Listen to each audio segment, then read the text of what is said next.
Tonight, we travel back in time, to a world that once existed and now only whispers.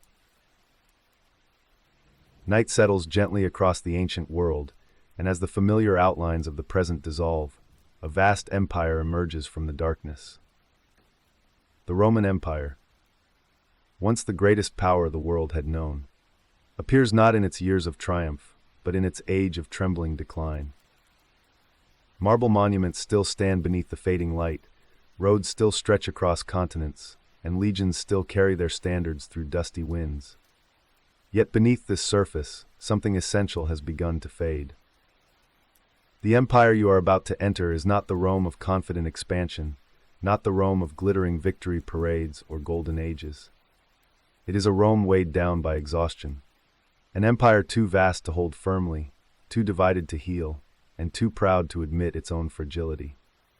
This is the Roman world in the 3rd century, a world beginning to crack under pressures seen and unseen. Here, in this dimming age, the air feels heavy with the fear of what lies ahead. Grain depots sit half empty. Borders strain under the pressure of new and restless peoples.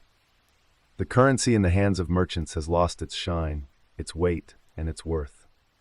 Storms gather on all horizons: political, social, military, and spiritual. And the people of Rome, once certain of their place in the world, now whisper anxiously as they walk through marketplaces and along crumbling streets. This was a time when emperors did not reign. They flickered briefly, like candles in a cold wind. Many lasted only months. Some lasted days. Almost all met their end not in old age, surrounded by family, but under the blades of their own soldiers or the conspiracies of rivals. Loyalty, once a stable virtue, had become unpredictable and volatile. The legions who once defended Rome now chose Rome's rulers, and sometimes destroyed them just as easily. Meanwhile, invisible threats wrapped themselves around the empire. Plague seeped into crowded cities, leaving sorrow in its wake. Famine crept across fields where the harvest had once been reliable. Civil wars burned through provinces, each one weakening the empire from within. The world that claimed order began instead to live on the edge of uncertainty. And in that uncertainty, people sought explanations. Sometimes rational, sometimes desperate. As we drift deeper into this fading world, the atmosphere thickens. The quiet hum of Roman life. Vendors calling out prices, soldiers marching, families gathering around evening lamps, blends with the darker undercurrents. The murmurs of conspiracy, the crackle of unrest in distant provinces, the creaking of old systems bending beneath new pressures. It is a world still alive, still functioning, but trembling just slightly beneath its surface. Tonight, as you listen, we will travel through the shadows of this world. Through marble cities where fear held more power than law. Through frontier camps where hunger softened discipline. Through palaces where ambition outweighed loyalty. Through fields where plague quietly harvested more lives than war. Through the silent spaces where a civilization began to understand its own fragility. The Rome you are entering is still grand, still vast, still imposing. But it is beginning to crumble from the inside out. Its people feel the change even if they cannot name it. Its soldiers sense it in the collapsing chain of command. Its emperors sense it each time they look over their shoulders. Its citizens sense it when their coins buy less grain, when their markets feel thinner, when their walls no longer seem strong enough to keep the outer world at bay. This was not a sudden fall. It was a slow dimming of the light. And now, let the shadows guide you gently into this world, into the dust of the roads, the tension of the barracks, and the weight of uncertainty resting upon the shoulders of millions. A world where decline is not a single moment, but a long, quiet unraveling.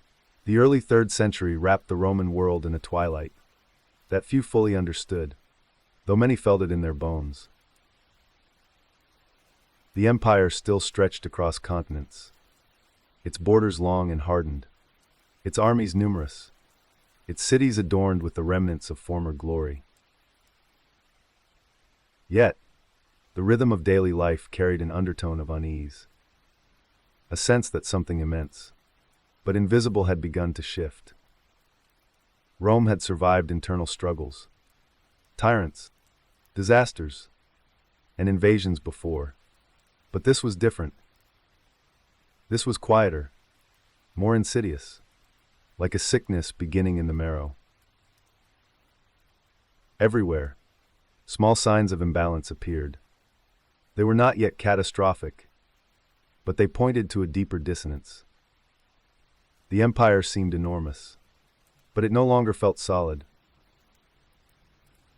The same streets that had once echoed with the confidence of a people certain of their destiny now felt weighted with unspoken tension. Citizens still gathered in marketplaces, still watched gladiators in the amphitheaters, still cheered parades of returning troops, but their enthusiasm felt rehearsed, like a ritual performed out of habit rather than conviction. The facade of power endured. The marble statues, the imperial decrees, the disciplined legions. But facades, by their nature, hide fractures behind them, and Rome's fractures were spreading. The army, once the sharp instrument through which emperors commanded fear and respect, had grown restless. Its loyalty had become transactional. Soldiers understood the leverage they held. They were no longer the obedient guardians of imperial stability. They had become, in many ways, its most unpredictable threat. Their commanders eyed the throne with ambition, knowing that the throne depended on their favor. The men in the ranks, weary from constant deployment along overstretched borders, knew that their support had become a currency emperors could not afford to lose. Along the Rhine and the Danube, the frontiers trembled under the pressure of migrating peoples, raiders, and new confederations forming beyond Rome's sight. The old tribal patterns had begun to transform. Groups once fragmented were beginning to unite, driven by necessity, opportunity, or perhaps the gradual perception that Rome was not as immovable as it once seemed. The empire still called them barbarians, as if the word itself could diminish their growing strength. But the term had lost much of its old power. These enemies were adapting, learning, watching. Far to the east, the Sassanid Persians rose with sharp, militant energy, sweeping away the aging Parthian structures that Rome had grown accustomed to fighting.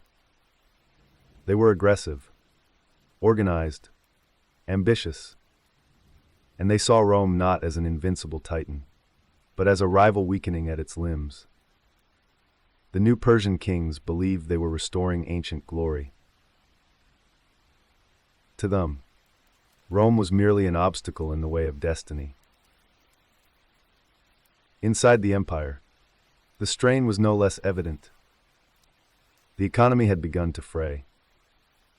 Inflation crept through markets like a slow fog. Silver coins lost their purity. Prices rose unpredictably. Merchants hesitated to trade long distances, fearing banditry, corruption, or devaluation. Wealth no longer flowed with the ease it once had. The great trading arteries of the Mediterranean and the roads of the provinces still pulsed. But their pulse was faint, irregular, no longer healthy. Administrative structures that had once been remarkably efficient grew swollen and sluggish. Corruption, once a shadow at the edge of Roman governance, seeped deeper into every administrative layer. Governors siphoned off funds meant for public works. Local officials extorted communities that could not defend themselves. Paperwork multiplied without producing results. Regions that had once been tightly integrated into imperial life began to drift into semi-autonomy. Not through rebellion, but through neglect. Religion, once a stabilizing force that connected Roman identity to the favor of the gods, began to fracture into competing anxieties. People sought reassurance in foreign cults, in mystics, in esoteric rituals that promised protection or prophecy in uncertain times.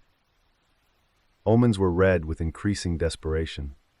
Strange lights in the sky, unusual weather patterns, or the sudden failure of crops were interpreted as signs that the empire had fallen out of cosmic alignment. The confidence that Rome existed under divine protection weakened, replaced by fear that the gods had grown silent. In cities, social order strained. Crime rose in alleyways once patrolled with near-military precision. Public services faltered as funds were redirected to the army or lost to corruption. Aqueducts and roads received fewer repairs.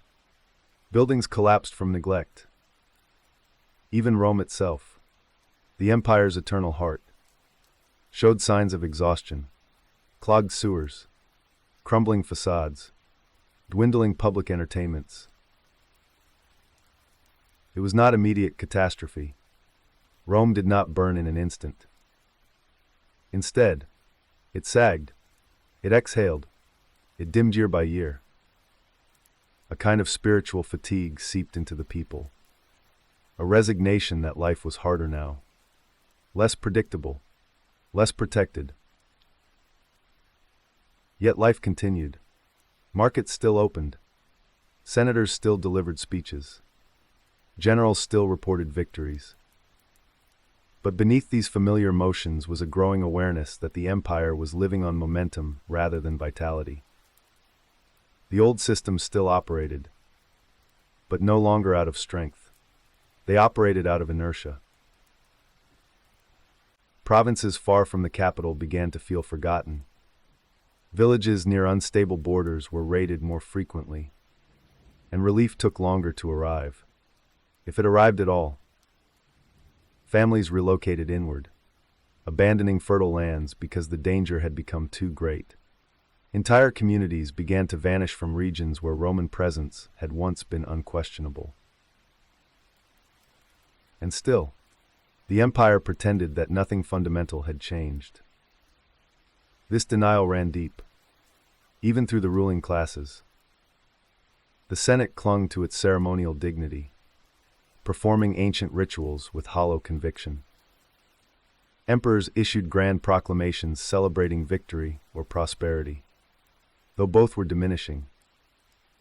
Statues were erected, commemorating stability the empire no longer possessed.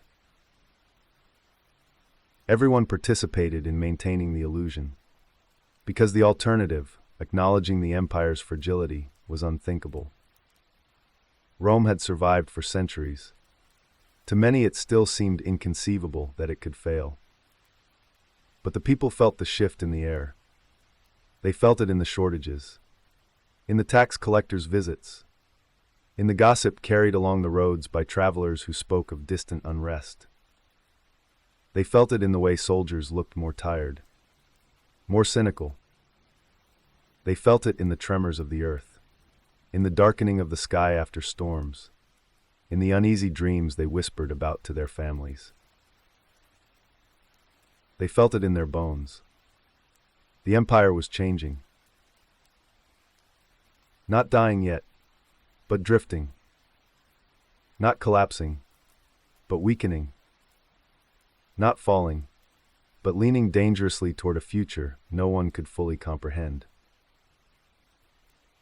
This was the shadow before the storm, a slow descent into uncertainty that spread across the empire like a lengthening dusk.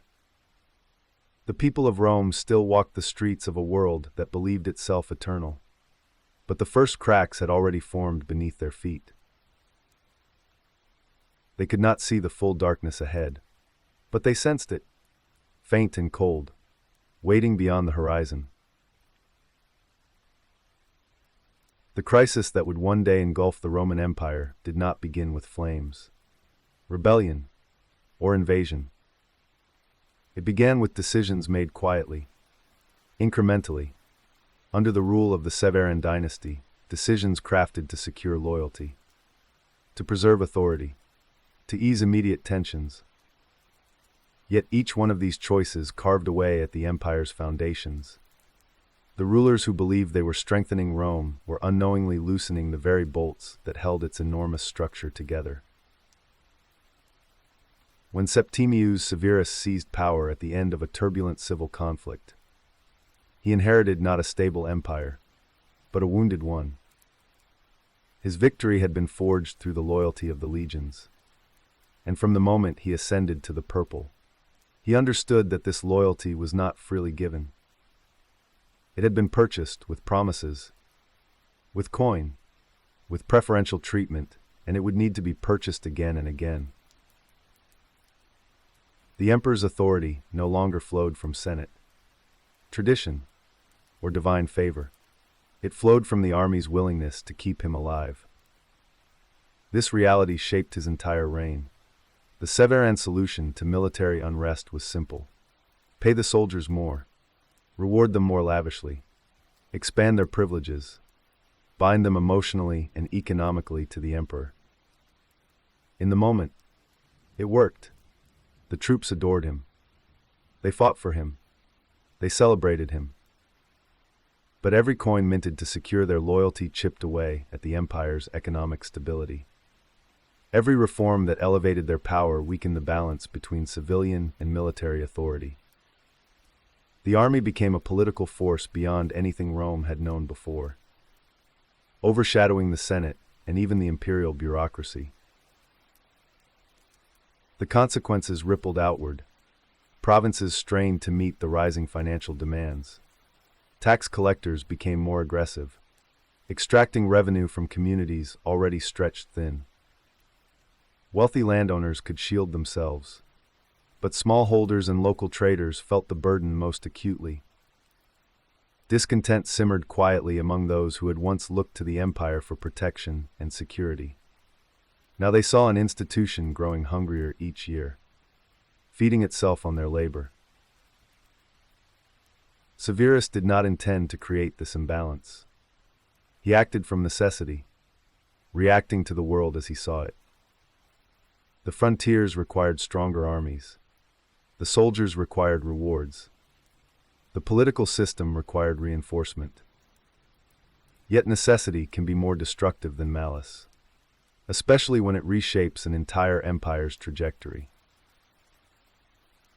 The emperor's reforms extended beyond pay. By allowing soldiers to marry while in service, he changed the social fabric of the military. Camps that had once been austere and controlled transformed into semi-permanent communities. Families followed the legions, requiring resources, housing, and protection. These new micro-societies brought stability to the soldiers' lives, but at the cost of heavier logistical demands and greater reliance on local economies that were already strained. Meanwhile, the Praetorian Guard, the emperor's personal protectors, gained unprecedented influence. Their approval became essential to maintaining the throne. Their dissatisfaction became lethal. They understood that emperors needed them, and they used this leverage without hesitation. The line between protector and threat blurred. The imperial palace, once a sanctuary, became a place where ambition and suspicion coiled like serpents around every corridor. The succession after Septimius Severus only deepened these tensions. His sons, Caracalla and Geta, inherited not only his empire, but his warning. Enrich the soldiers, and scorn all others. They followed the first half of this advice rigorously, and the second half too enthusiastically. Civilian institutions weakened under their rule. Caracalla, ruling alone after murdering his brother, expanded citizenship across the empire, a gesture often misinterpreted as generosity. In truth, it was a financial maneuver designed to increase the tax base. It brought little real unity, only heavier burdens upon those who now found themselves liable for additional levies. Caracalla poured even more wealth into the army, amplifying the pattern his father had begun. The soldiers grew accustomed to extraordinary compensation. Loyalty became inseparable from economic expectation. Each reward set a new standard that future emperors would be forced to meet or exceed if they wished to survive. But wealth is finite, and generosity becomes impossible to sustain when the treasury grows hollow. As the Severan dynasty continued, inflation began to seep deeper into economic life. Coinage was debased repeatedly to meet the empire's expanding expenses. Silver purity eroded. Trust in money weakened. Markets fluctuated. Traders demanded more coins for the same goods. Ordinary citizens found themselves unable to purchase necessities that had once been abundant. Grain prices rose unpredictably, threatening the stability of cities dependent on daily imports. Beyond economic cracks, the political atmosphere grew volatile. Assassinations, conspiracies, and coups became more common. The imperial throne, stripped of its sacred aura, became a position defined by precarious survival. When rulers depend on soldiers rather than institutions, legitimacy becomes fragile, and violence becomes the primary language of power. Emperors reigned with fear, and they often died by it. Under the Severans, the Senate became largely symbolic, a relic of a bygone age when aristocratic debate carried political weight. Now, it served as a stage upon which emperors performed gestures of consultation. Meanwhile, real authority pulsed through military channels. Provincial governors with legions under their command became more influential than senators who remained in Rome. Ambition grew in the provinces, where distance from the capital gave generals an independent taste of power. When the empire weakened further, these men would not hesitate to declare themselves emperors. The seeds of fragmentation had quietly taken root. The frontiers strained under the increasing pressure of external enemies who sensed Rome's internal disorder. The Rhine frontier no longer felt impenetrable. Alemannic confederations probed the borders. Gothic groups in the north began to expand, no longer deterred by the threat of immediate retaliation. The eastern frontier faced the rising fire of the Sassanid Empire, whose kings saw opportunity in Rome's political instability. Wars that once would have been decisive campaigns of Roman dominance became prolonged. Expensive, exhausting conflicts that drained the empire's remaining resources. The people living in provinces closest to these dangers felt the shifts most acutely. Border towns endured heavier taxation and more frequent military requisitions. Local economies were disrupted by troop movements and fortification demands. Families fled vulnerable areas, abandoning farmland that would later become desolate. Entire communities were reshaped by fear of raids, fear of conscription, fear of a future slipping beyond their grasp.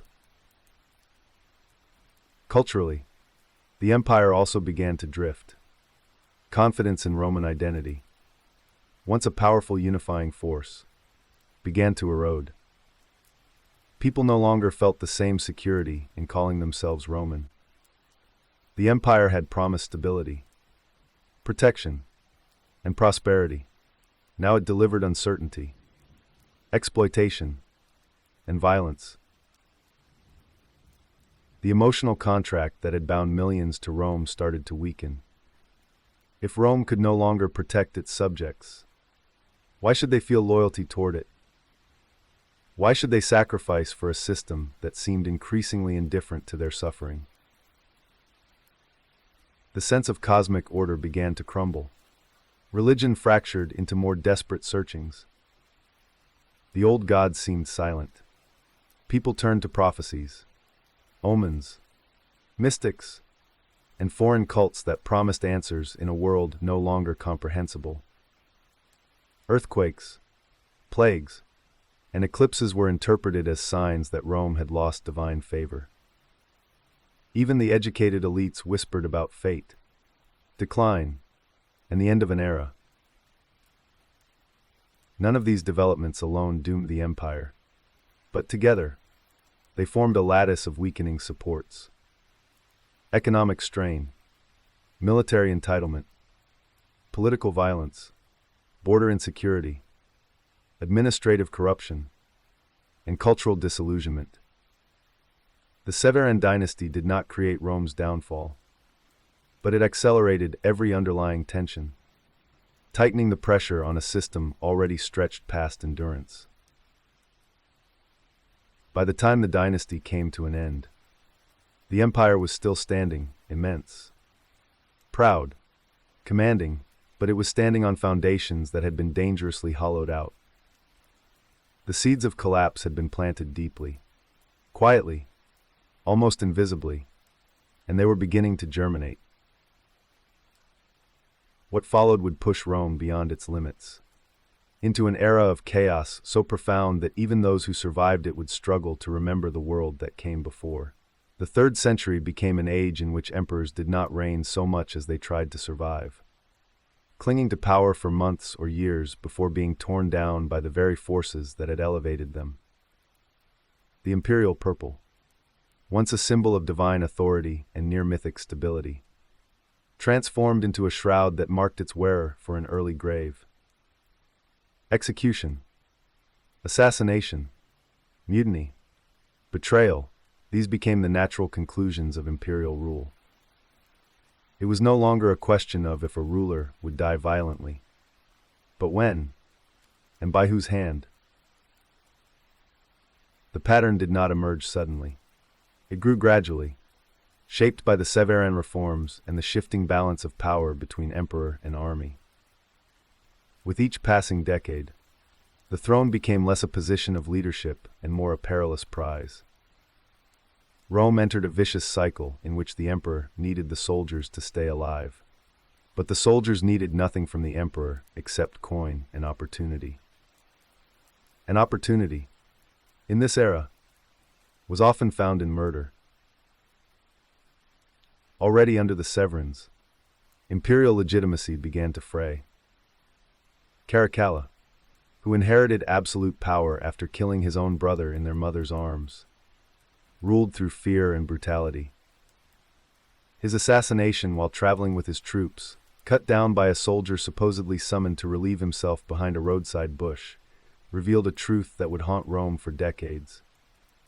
Emperors were now vulnerable anywhere, even in the company of their own guards, even in moments of mundane routine. No palace, no fortress, no battlefield offered sanctuary. A single conspirator with a dagger could change the course of the empire on any given day. After Caracalla's death, the empire entered a period of accelerated instability. Macrinus, the Praetorian prefect who succeeded him, lasted scarcely a year before being overthrown by supporters of the Severan family. Elagabalus, the next to wear the purple, alienated the army and the Senate alike through religious extremism and erratic behavior.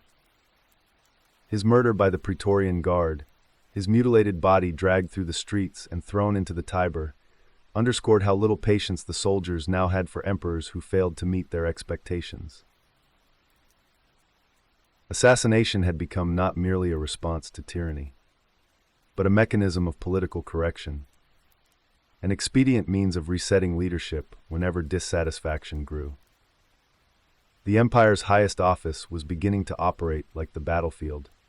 Only the strongest, most ruthless, or most fortunate would endure. Alexander Severus, young and hopeful, attempted to restore order, drawing upon what remained of the Senate's prestige and enacting reforms aimed at curbing military excess. But goodwill and competence no longer mattered. The legions stationed along the Rhine saw his hesitation in an upcoming campaign against Germanic tribes as weakness. And in a single chaotic moment, they turned against him.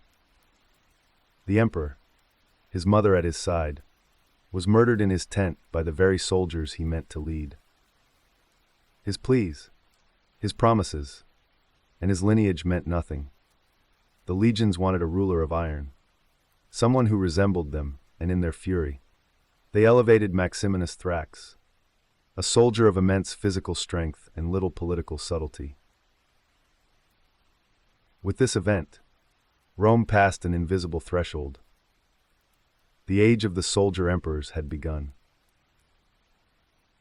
The murder of Alexander Severus was not just another imperial death. It was a declaration that the army now held absolute authority over imperial succession. A general or emperor could rule only as long as he satisfied the expectations of men hardened by frontier warfare. Men whose loyalty shifted with hunger, frustration, or the promise of plunder. Ambition festered in every legion. Each commander understood that with the correct mixture of charisma, desperation, and opportunity, he could reach for the throne. And if he hesitated, another would. From that point onward, death traveled in the wake of emperors like a shadow. A ruler might rise through acclaim, but that same acclaim could sour instantly. The empire entered an age in which every general was a potential usurper, every camp a breeding ground for rebellion, every border skirmish an opportunity for soldiers to proclaim a new emperor if they deemed the current one insufficient. The frequency of assassinations increased so dramatically that many provinces lacked the time to carve statues of one emperor before hearing news of his successor's demise.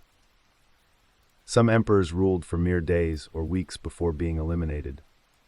Coins bearing their likeness were minted reluctantly, and often in small numbers, as no one wished to invest in symbols of authority that could become obsolete before reaching circulation. This instability did more than kill men, it eroded the concept of imperial legitimacy itself. For generations, Rome had believed that emperors ruled by divine favor, by destiny, by the will of the gods. Now, an emperor ruled by the will of armed men in muddy camps far from Rome. The spiritual core of the empire, the idea that leadership flowed from sacred authority, withered as emperors fell like autumn leaves. The Praetorian Guard, once merely protectors of the palace, evolved into political predators. They murdered emperors who refused them bonuses, manipulated successions, and occasionally attempted to auction the throne to the highest bidder. Their barracks became a crucible of plots, whispers, and shifting loyalties. Many who ascended the imperial throne understood that they owed their elevation not to the people or the Senate, but to men who would not hesitate to murder them if their mood soured. Meanwhile, distant legions began to act independently, proclaiming their own emperors in moments of opportunity. Rome became an empire with multiple claimants at once, each asserting his legitimacy with a mixture of propaganda, bribery, and brute force. Civil wars multiplied. Armies marched against one another instead of defending the frontiers. Generals who had once lived in relative obscurity suddenly found themselves pushed toward power by the ambitions of the men they commanded. This era transformed death into a political instrument. Emperors were stabbed in tents, strangled in baths, beheaded after surrender, poisoned during meals, and ambushed during inspections. Some learned to sleep with bodyguards posted outside their chambers, only to discover too late that guards could be bribed. Others attempted to buy loyalty, but money provided only temporary protection. The soldiers expected more gold, more privileges, more victories, and when those expectations were not met, blood followed. Even the common people grew numb to imperial death. News of yet another murdered emperor no longer provoked shock, but resignation. Statues were toppled. Inscriptions were erased. Triumphal arches bearing one name were quickly rededicated to another. The empire's memory fragmented, and its political continuity shattered. Each new ruler attempted to assert legitimacy by denouncing his predecessor as a tyrant or a usurper, even if that predecessor had been ruling legally weeks before. This constant upheaval had consequences beyond the palace. Provinces destabilized as local commanders pledged allegiance to competing emperors. Resources were diverted toward internal conflict rather than frontier defense. Communities suffered as troops marched through their lands, requisitioning supplies, imposing levies, or punishing perceived disloyalty. Civilian life became entangled in the ambitions of generals whose struggles for power had nothing to do with the people they governed. The empire still possessed its vast territories, its monumental architecture, its system of laws, and the remnants of its administrative machinery. But the soul of Rome, the belief in order, structure, hierarchy, and the steady hand of leadership, was eroding rapidly. A civilization that once prided itself on discipline and stability had become a theater of chaos, its stage dominated by violent transitions of power. The murder of emperors was not merely a symptom of decline. It was a catalyst. Each death fractured the empire further. Each assassination weakened the authority of the throne.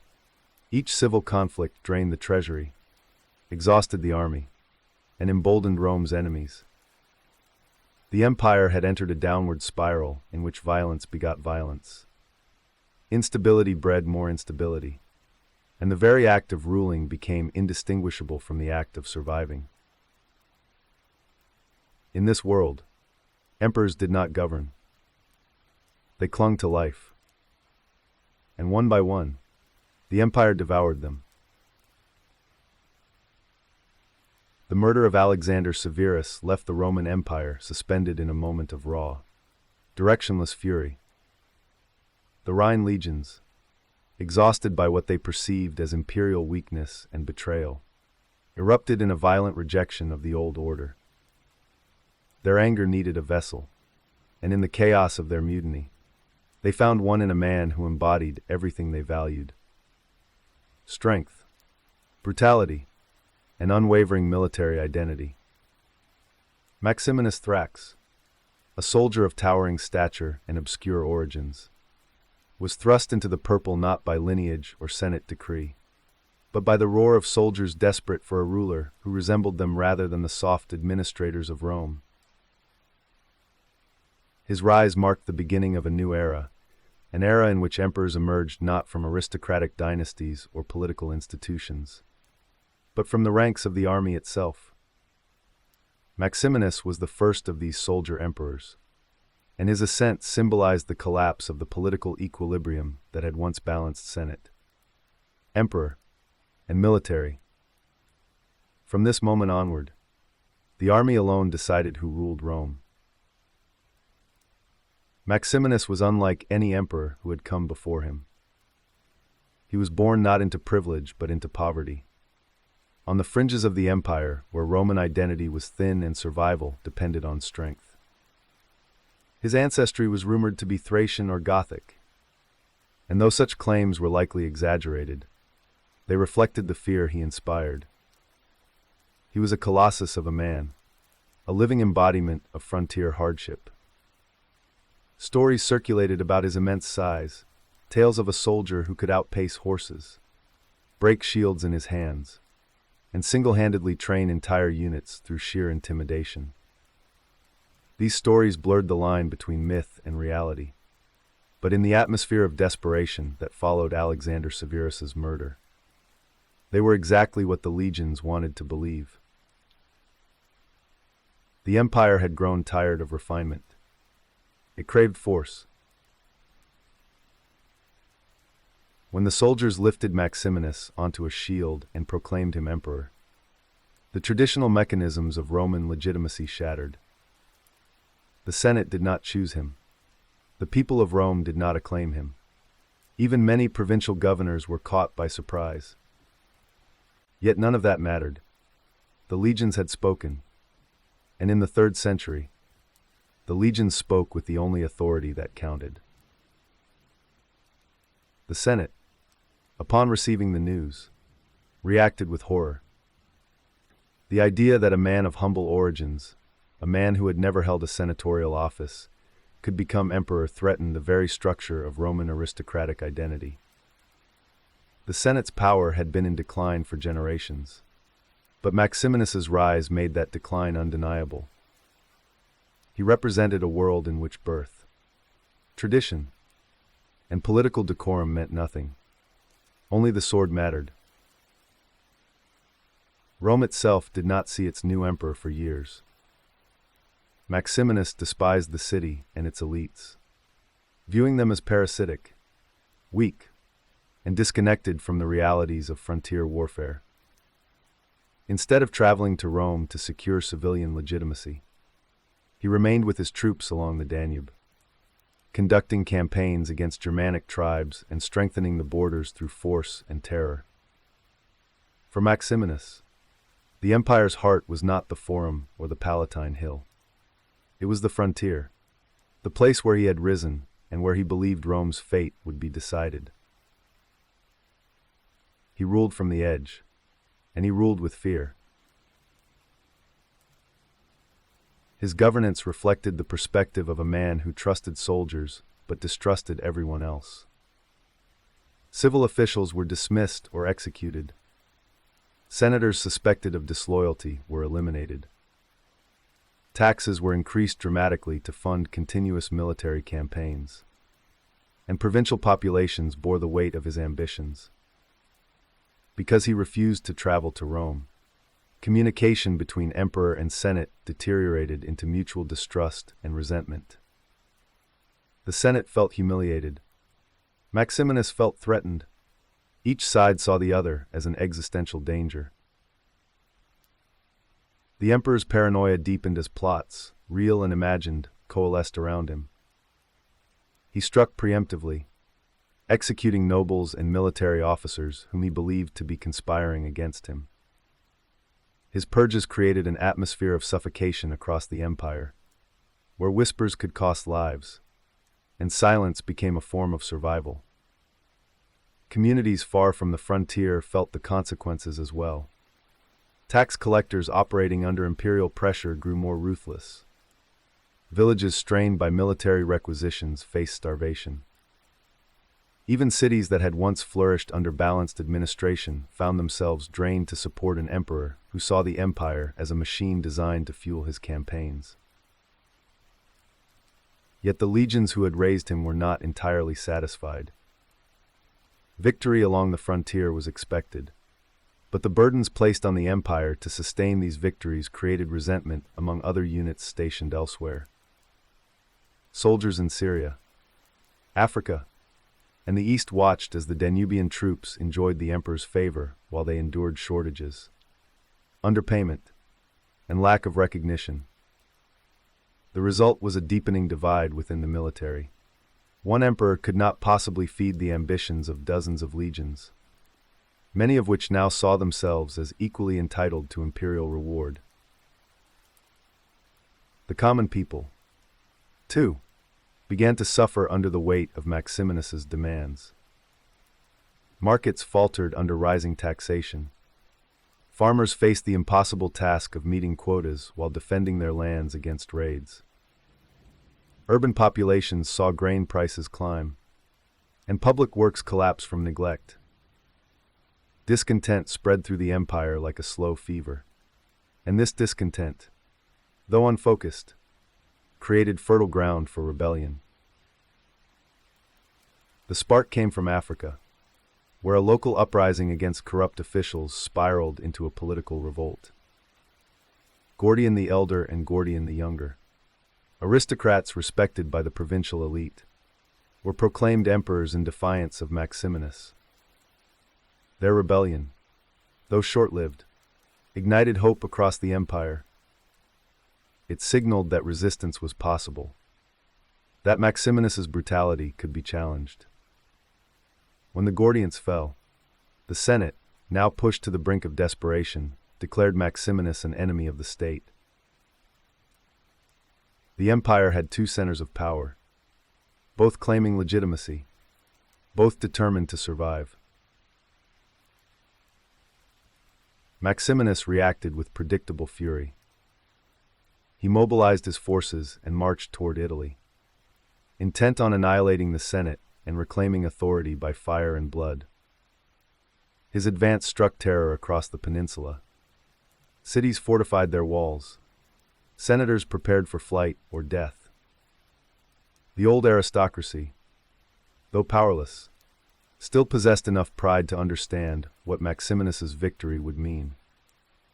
The final erasure of the world they represented. But fate turned against the soldier emperor. As he approached northern Italy, his army encountered not the swift victory he expected, but the grinding reality of a hostile population, sabotaged supply lines, and troops weary of constant campaign. Hunger spread through his ranks. Morale cratered. Rumors circulated that Rome had already appointed new emperors. Doubt, the one enemy Maximinus could not intimidate, seeped through the legions.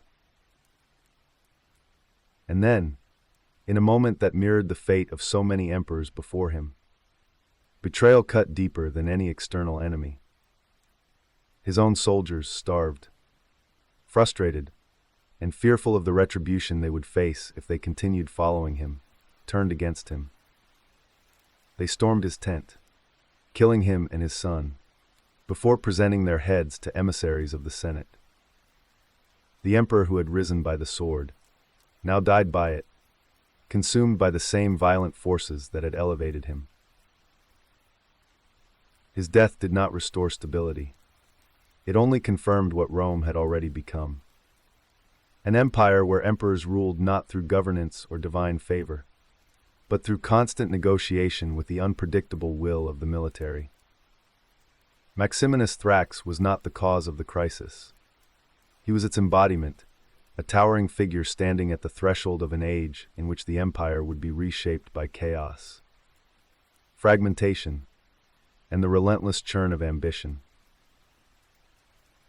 In the wake of his fall, Rome did not breathe in relief. It inhaled uncertainty, deeper than before, for the path ahead was darker, far darker, than anything the empire had yet endured. Immortal, held firm by the disciplined legions and the memory of centuries of conquest. Yet by the 3rd century, the frontiers no longer felt like secure boundaries.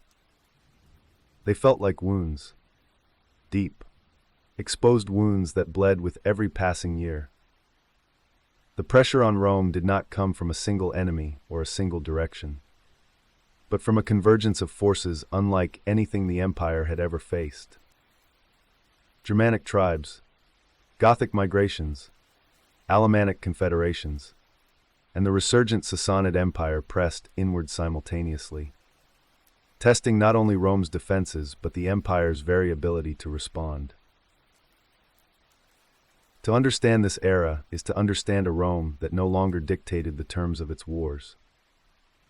Instead, it reacted, it rushed, it scrambled. The legions once feared for their unstoppable advance were now stretched thin, darting from crisis to crisis like a flame trying to outpace the wind. And the wind, in this century, blew from every horizon.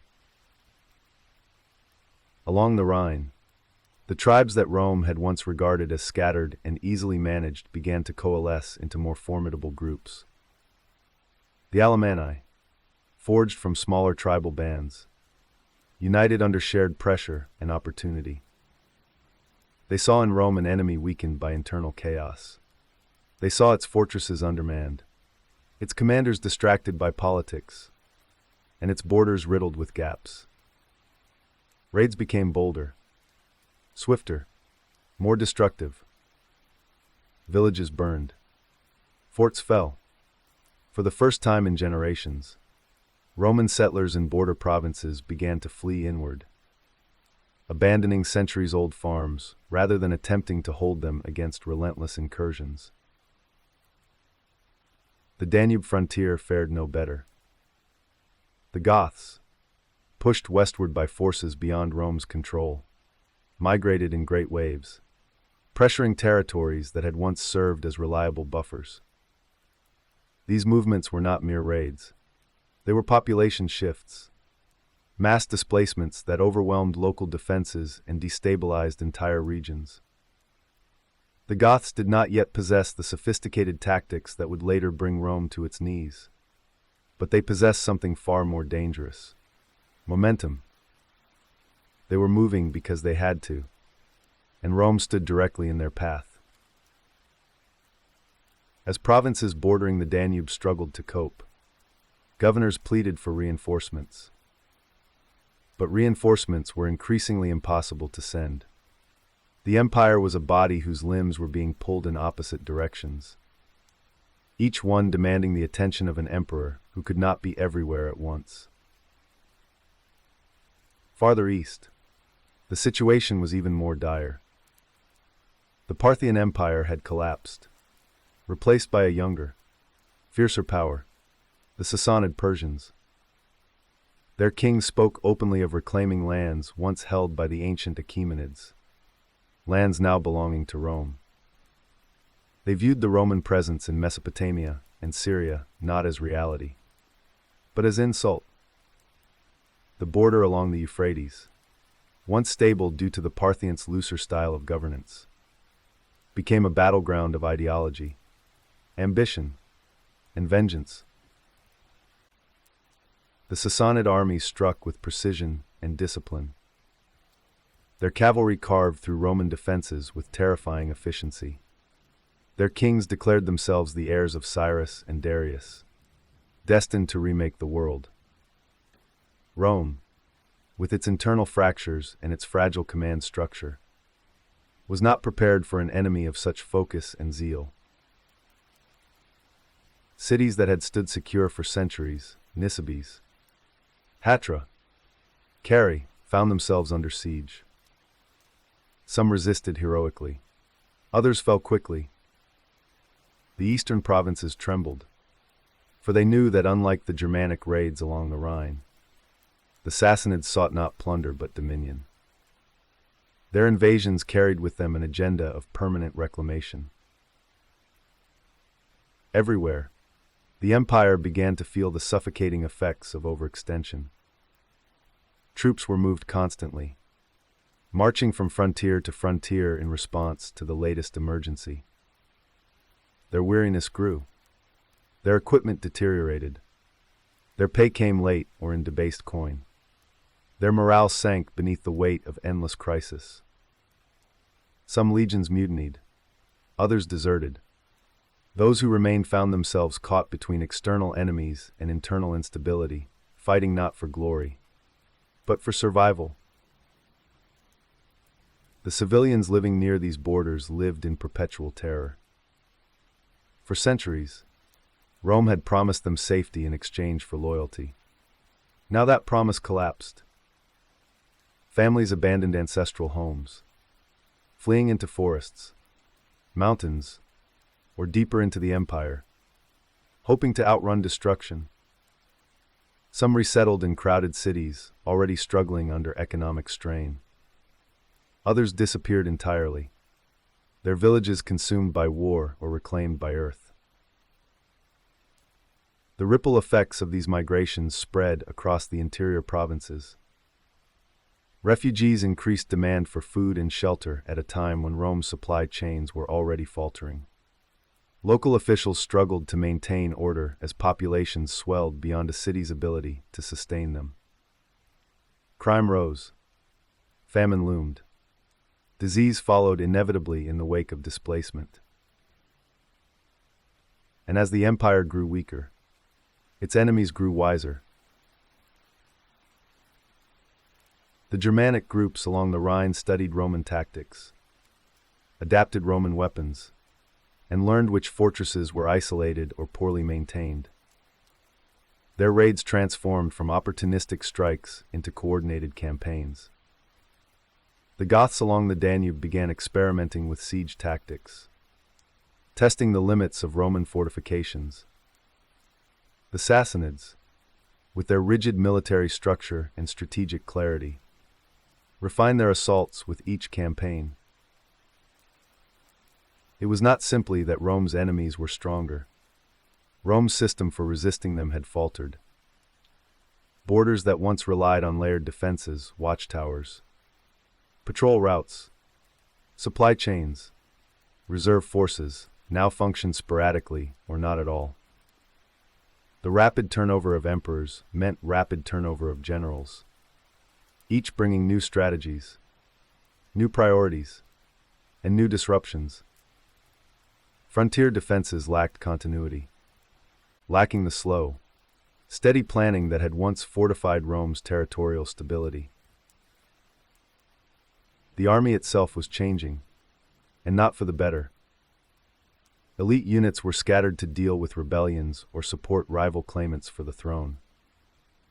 Legions that had once prided themselves on cohesion found their ranks filled with hastily recruited men, undertrained and often resentful. Even the landscape seemed to turn against Rome. Floods, harsh winters, and droughts intensified the strain on frontier communities already struggling to feed themselves. Food shortages weakened garrisons and made them easy targets.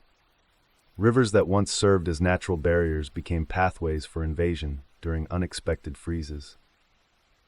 Climate shifts, imperceptible in any single year but devastating across decades, reshaped the possibilities of war. As raids grew more frequent and invasions more destructive, news traveled slowly but relentlessly toward Rome. By the time word reached the Senate or whatever emperor held power that season, entire provinces might already have been ravaged. Decisions could not keep pace with events. Rome was no longer steering the empire. It was being dragged behind it. The psychological toll was immense.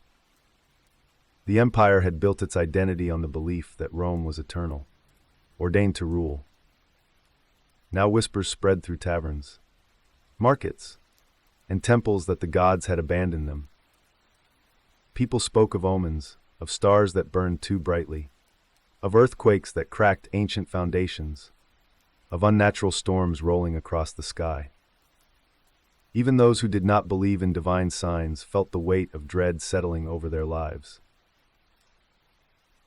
The frontiers had become mirrors reflecting Rome's weaknesses back at itself. The Rhine showed the empire its military exhaustion. The Danube revealed its demographic fragility.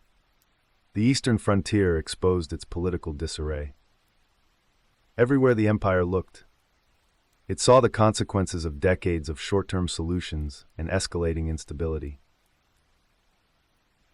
And yet, despite all this, Rome did not fall.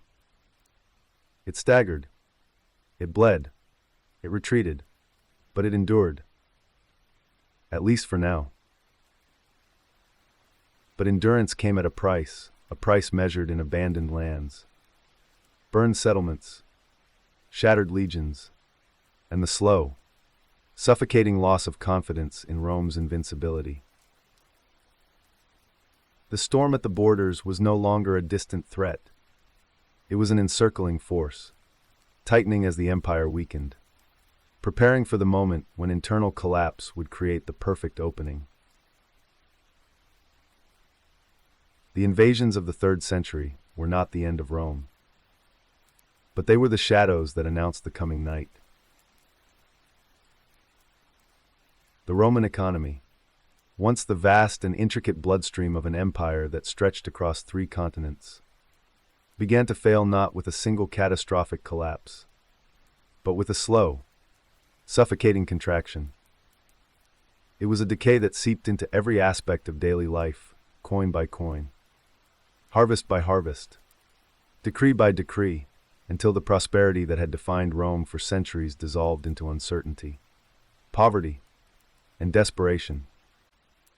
In the 3rd century, money no longer meant what it once had.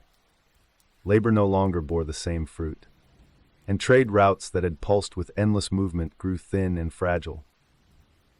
The empire found itself starving financially long before it began starving physically.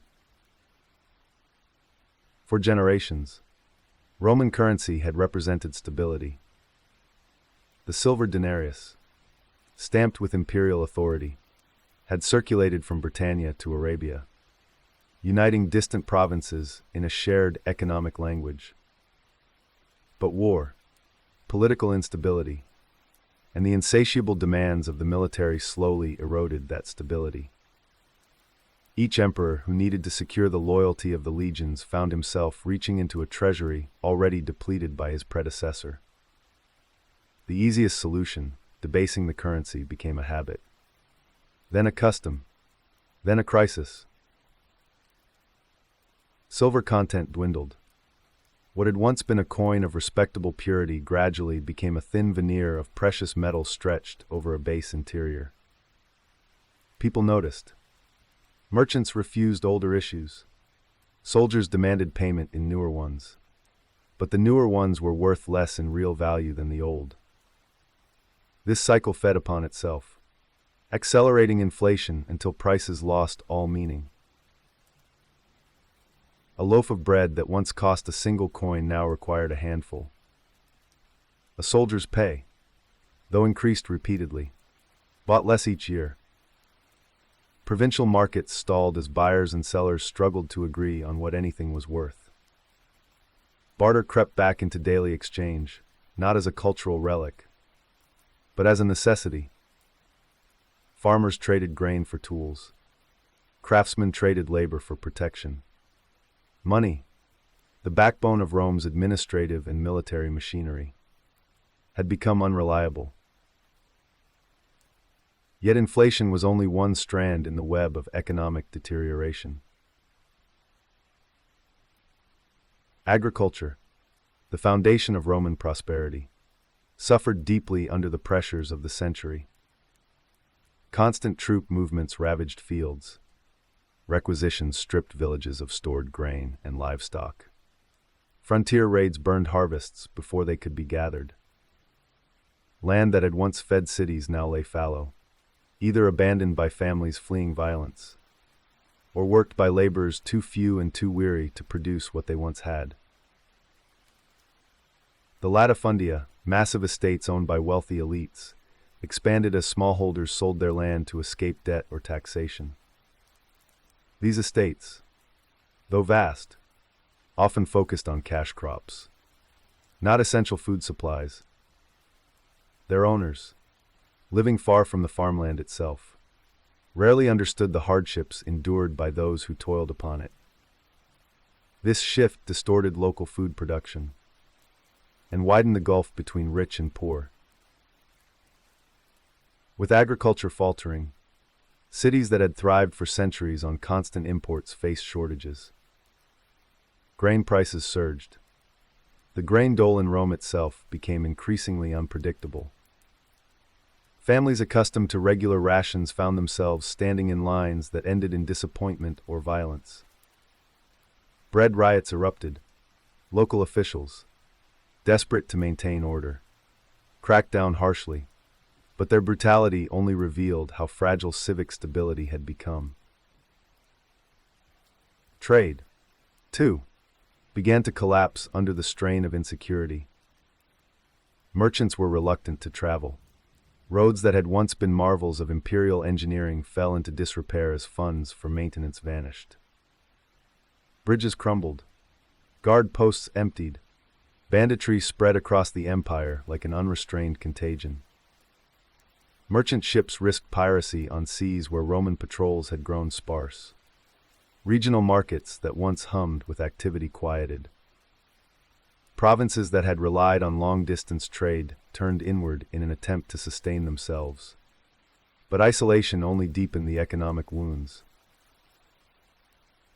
Cities that had once lounged in wealth, Antioch, Alexandria, Carthage, Lugdunum, watched their splendor fade.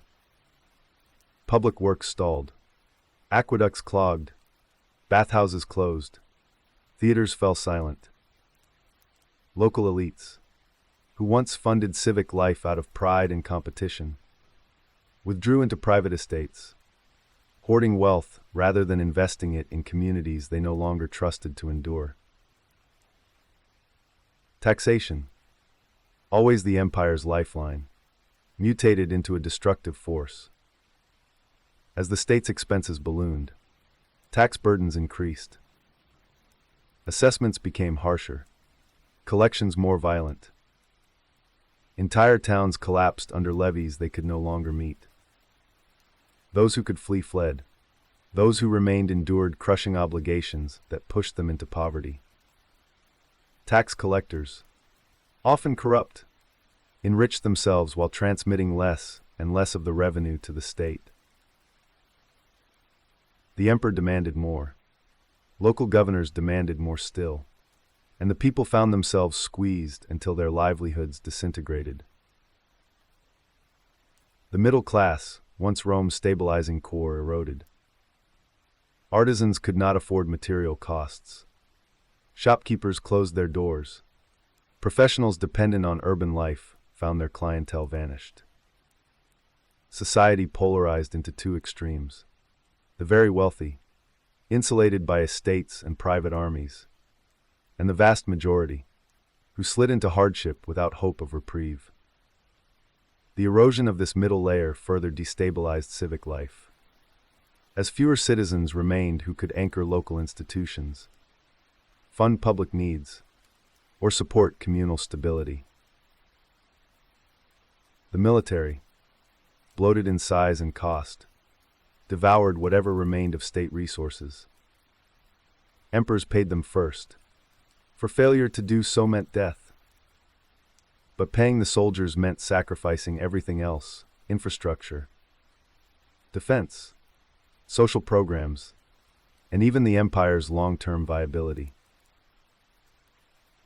Rome had become an organism feeding itself to sustain its strongest limb, even as that limb consumed more than the body could provide. Every corner of the empire felt the economic distress. In Britain, forts received fewer supplies, and soldiers often hunted their own food. In Gaul, merchants lamented the collapse of long-distance trade. In North Africa, crop failures combined with heavy taxation pushed entire communities to revolt. In Egypt, grain shipments for Rome grew smaller every year, making famine in the capital a constant specter. In the eastern provinces, cities devastated by Persian invasion faced decades of halted recovery. And beneath all of this lay a psychological shift, perhaps the most dangerous of all. For centuries, Romans had believed in abundance, in the idea that the empire's resources, its wealth, its manpower, its supply lines, its agricultural output were inexhaustible. Now that belief evaporated. Fear replaced confidence. Hoarding replaced commerce. Desperation replaced planning. The empire began to behave not as a thriving civilization, but as a cornered animal. Every reform was reactive. Every attempt to stabilize the economy addressed symptoms, never causes. Emperors issued edicts freezing prices, controlling wages, standardizing currency, but these measures collapsed under the weight of economic forces no decree could overpower. Markets ignored commands written in ink, when survival demanded action written in blood and hunger. Even attempts at monetary reform failed, sabotaged by political instability. A new emperor might issue new coins of higher purity, but he would soon face a rebellion and need to debase them again to pay the troops who kept him in power. The system was caught in a loop from which it could not escape. Each short-term solution deepened the long-term crisis. By the middle of the century, the Roman economy no longer resembled the integrated system that had once bound the Mediterranean together. It was patchwork, fragmented, localized, exhausted. Some regions still clung to prosperity, but they were islands in a sea of hardship. Others collapsed entirely, leaving no records except for abandoned ruins and interrupted tax rolls. The empire remained vast, But its wealth, real wealth, not coins of diminished silver, was evaporating. It was losing the capacity to feed its people, to supply its armies, to maintain its infrastructure, to respond to emergencies along its borders. The economy, once Rome's greatest strength, had become its most crippling weakness. The empire was not just fighting invasions or internal strife. It was fighting the slow starvation of its own systems. And this starvation, silent but relentless, would soon push Rome into the next and more violent stage of its decline, a world where civil wars erupted like storms, and rival emperors rose from every frontier, each desperate to seize resources the empire could no longer provide. Civil war had always been a possibility in Rome's political system. But in the 3rd century it transformed from an occasional catastrophe into a constant, grinding reality.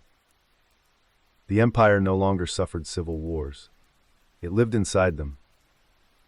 They became the rhythm of the age, a relentless drumbeat of coups, mutinies, rebellions, and rival emperors clawing their way toward legitimacy.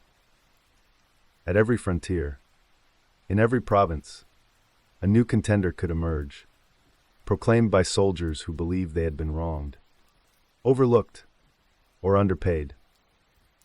The throne became an object fought over not by statesmen, but by armies whose loyalties dissolved as quickly as they formed. The root of this chaos lay in the transformation of imperial power. Once, the emperor had been the unchallengeable apex of Roman authority, supported by the Senate, the aristocracy, and the deep ideological foundation of Rome's divine destiny. But by the 3rd century, emperors rose through brute military force, and their rule lasted only as long as their soldiers allowed it.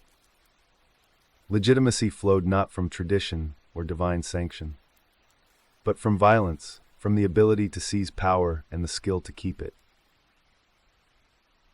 Every emperor who ascended the throne knew that others were watching, plotting, waiting. Ambition spread like a fever through the officer corps. A provincial commander who felt slighted could claim the purple with a single declaration.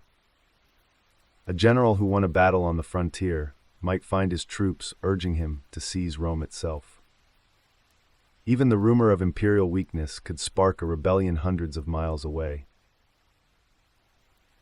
The Danubian provinces, where military strength was concentrated, became especially fertile ground for new emperors. Legions stationed there considered themselves the backbone of the empire.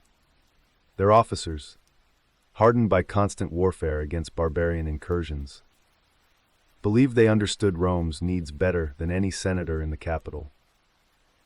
Whenever an emperor failed, or was perceived to have failed, these soldiers chose another from among their own ranks.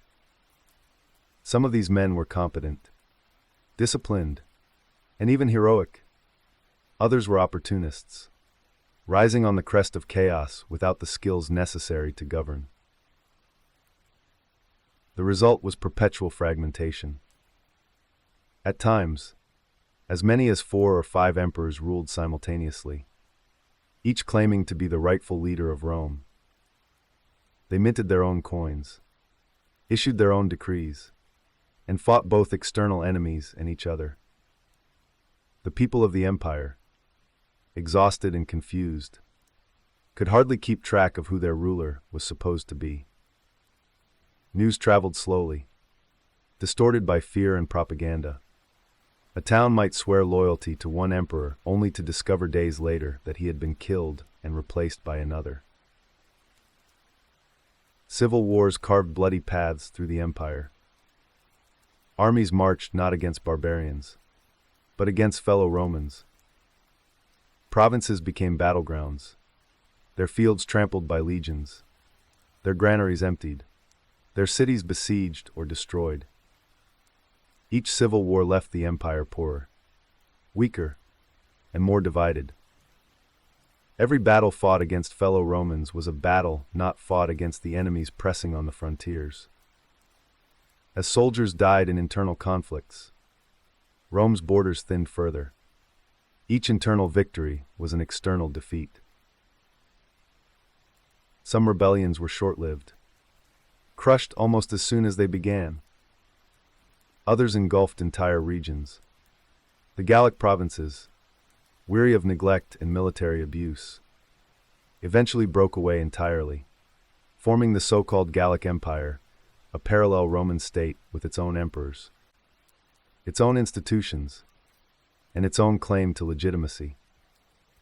For over a decade, this breakaway regime ruled Gaul, Britain, and parts of Spain, defending their territories with surprising competence while the Central Empire spiraled through one crisis after another.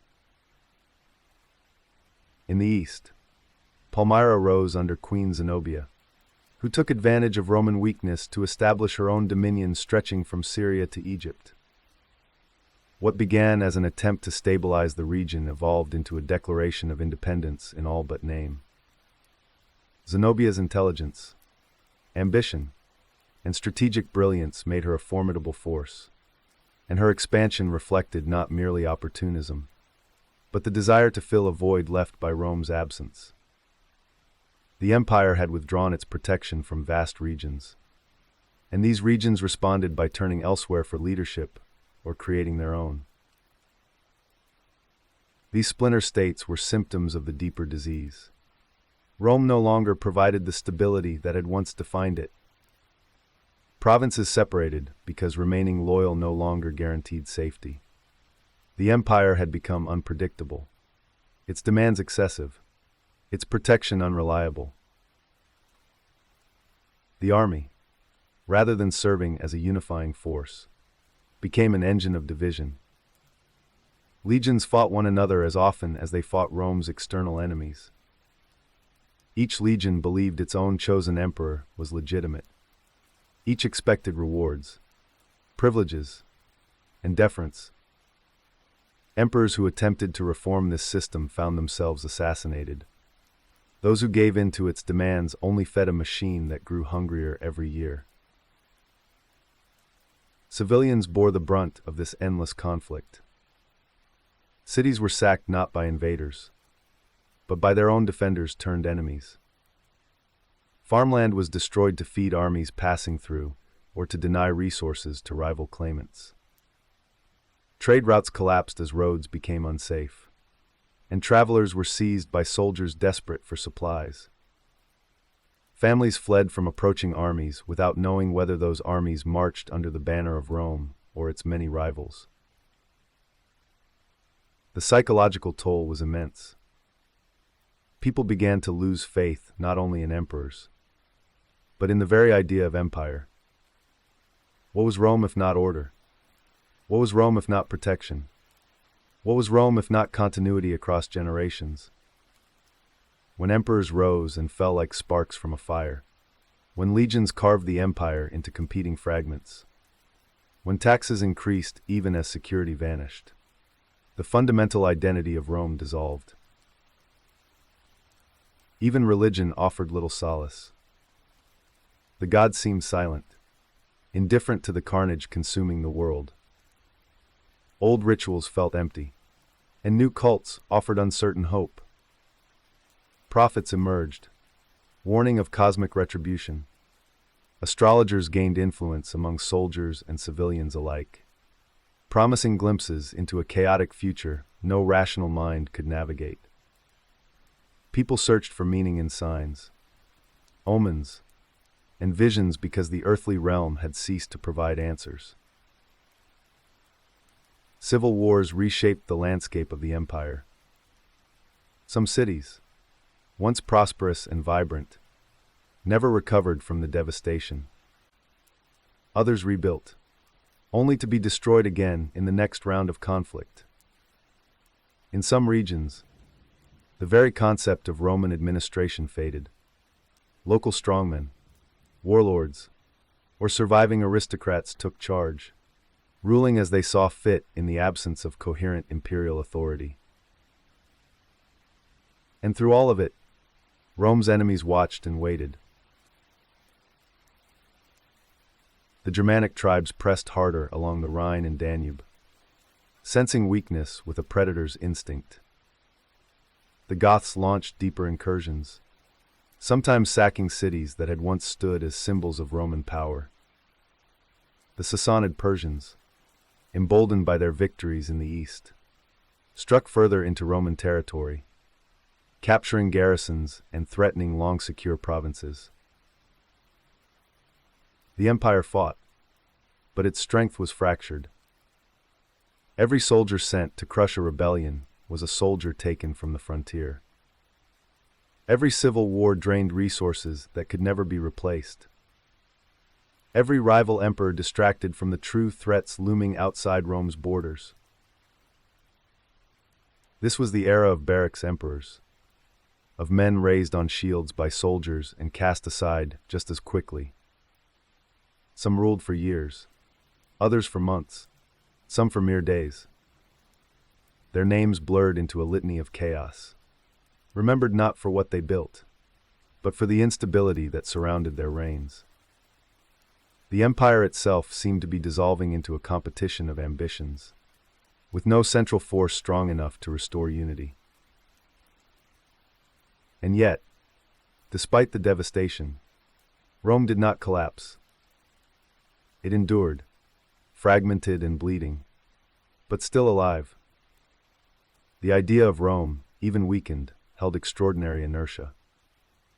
Local populations, despite rebellion, still relied on Roman infrastructure, Roman law, Roman trade networks. Soldiers, despite mutiny, still fought under Roman standards. The Senate, though powerless, continued to exist as a symbolic anchor, a memory of an age when the empire's unity had been unquestioned. But endurance came at a cost.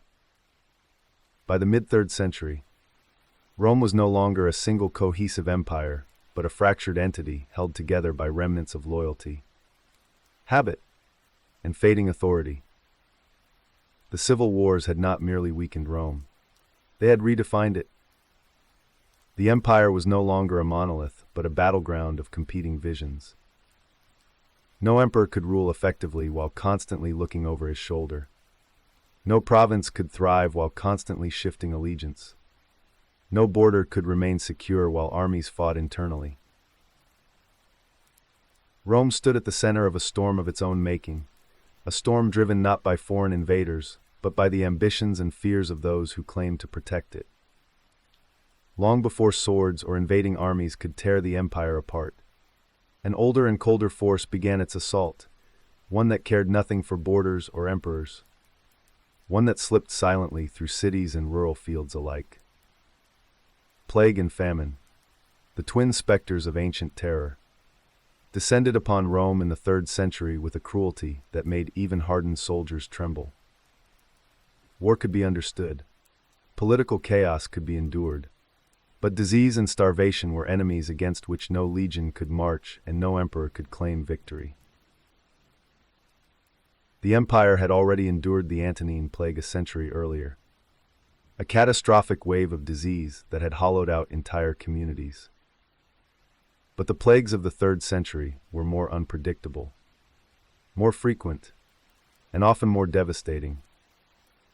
They emerged in different regions, carried by troops, by refugees fleeing invasions, by merchants traveling along disrupted trade routes, and by the simple, indifferent movement of sickness through a population weakened by malnutrition and exhaustion.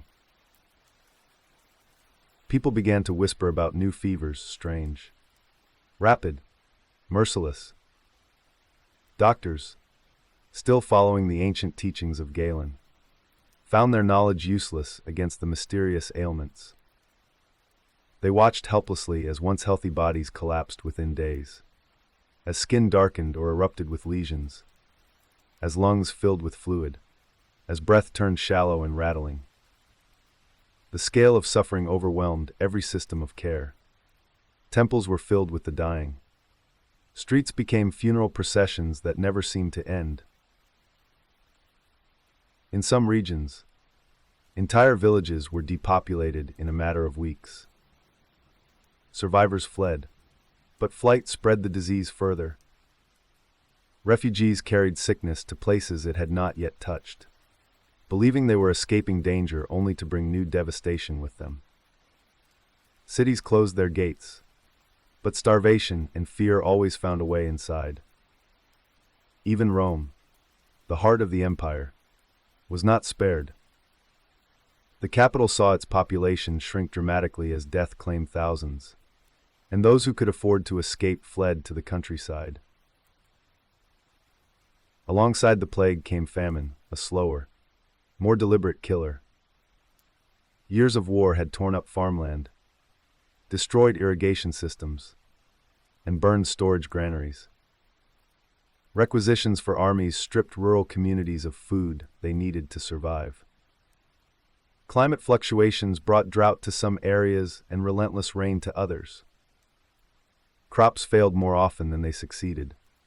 Farmers, exhausted from defending their lands and paying punishing taxes, abandoned fields that had once fed entire regions. Food scarcity rippled outward. Markets that once overflowed with grain, olives, and wine now offered only scraps at impossible prices. Bread lines stretched across city districts, only to end in riots when supplies ran out. Children starved. Parents withered. Even those who survived found themselves permanently weakened, more susceptible to disease, less capable of resisting the relentless pressures of life under a crumbling empire.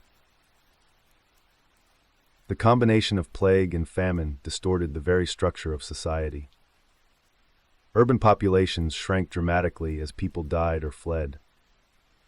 Cities that had thrived for centuries now echoed with silence, their once crowded streets reduced to emptiness. Public buildings fell into disrepair as there were too few hands or too little hope to maintain them. Cemeteries overflowed, and mass graves became common. Workers who buried the dead eventually joined them. Rural areas fared no better. Estates that had once produced vast harvests found themselves without laborers.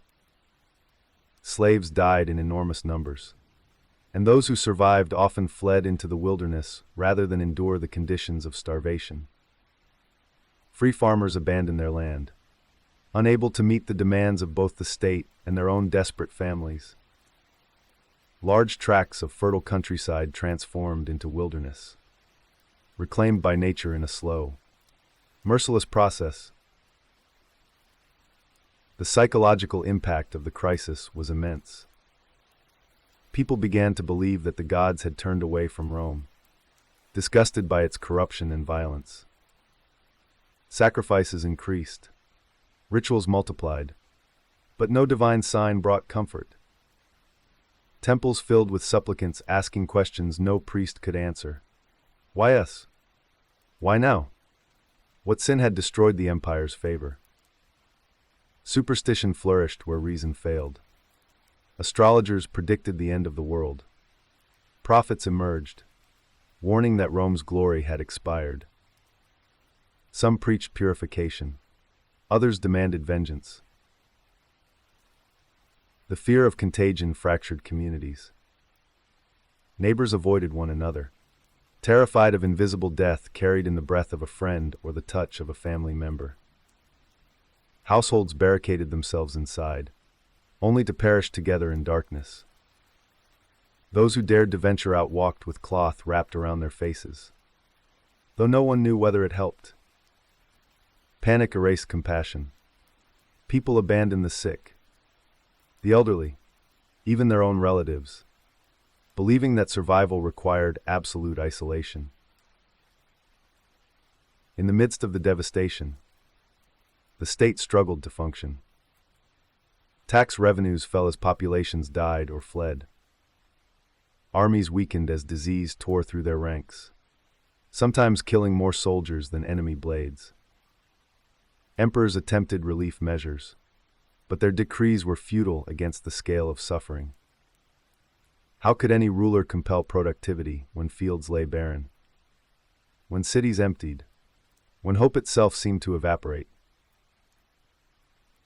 Some emperors attempted to force peasants back to their lands, binding them to the soil in the first steps toward a system that would one day resemble serfdom. These measures, born from desperation, revealed the empire's structural decay. Rome, once a civilization of mobility and opportunity, began to freeze into rigid, coercive forms simply to preserve a fraction of its former productivity.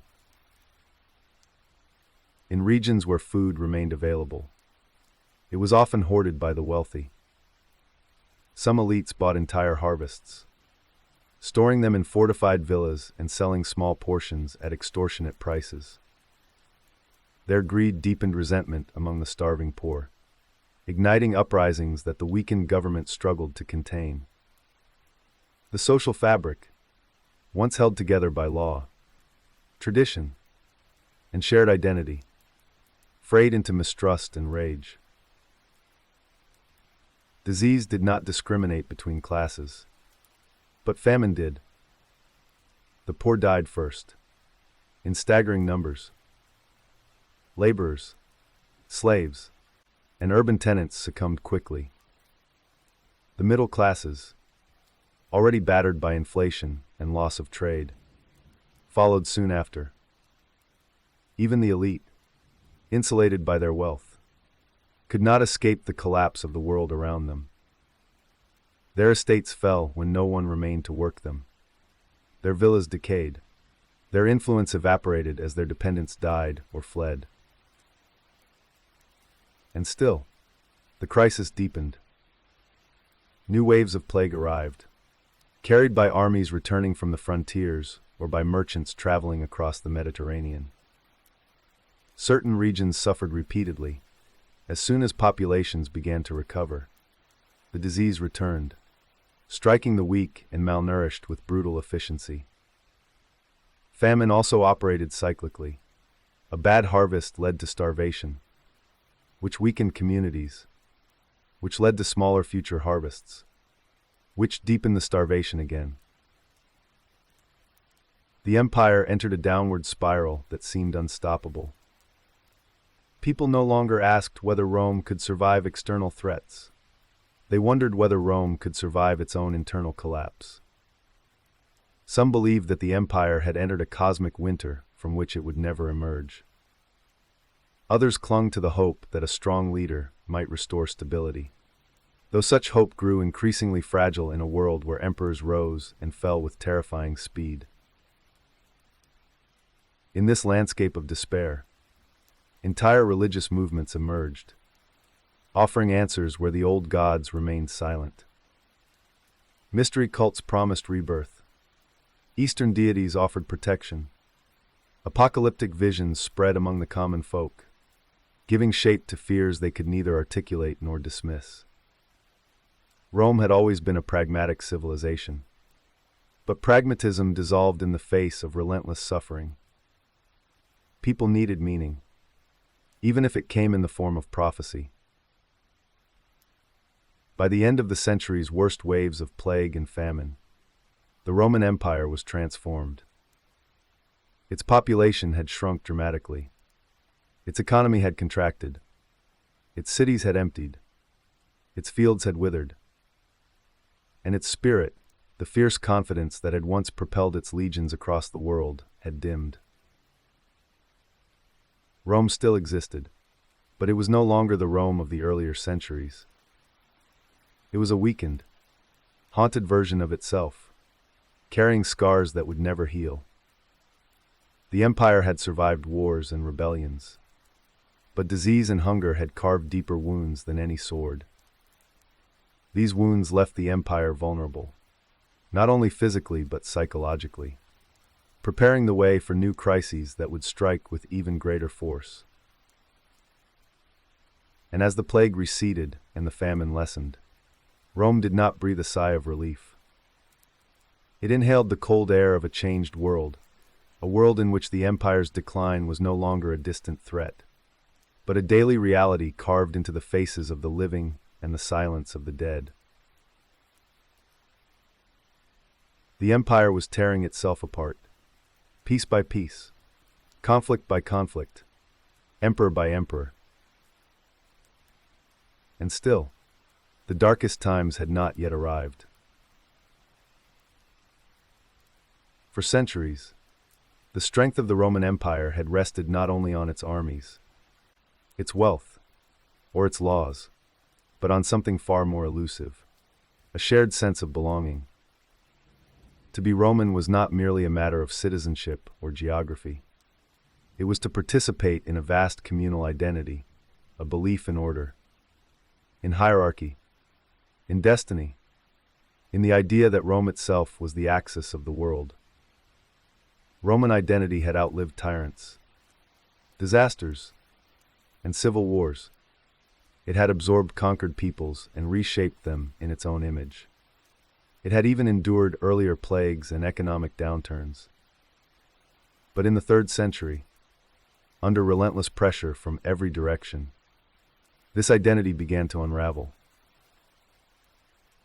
The collapse did not happen suddenly. It began quietly, creeping into the minds of the people and taking root in the spaces left hollow by famine, disease, and endless warfare. A farmer watching his fields burn for the 3rd time in a decade no longer felt protected by the empire. A soldier whose pay was debased and whose unit was constantly redeployed no longer felt pride in the eagle standard he once revered. A merchant whose trade routes had collapsed no longer believed in the prosperity that Rome had promised. A citizen waiting for grain that never arrived no longer trusted the state that claimed to care for him. Rome had once been an identity that elevated the individual. Now it became a burden. The empire demanded loyalty without offering safety. It demanded taxes without providing stability. It demanded sacrifices without giving hope. People responded not with rebellion first, but with withdrawal, withdrawing their faith, their participation, and eventually their sense of who they were.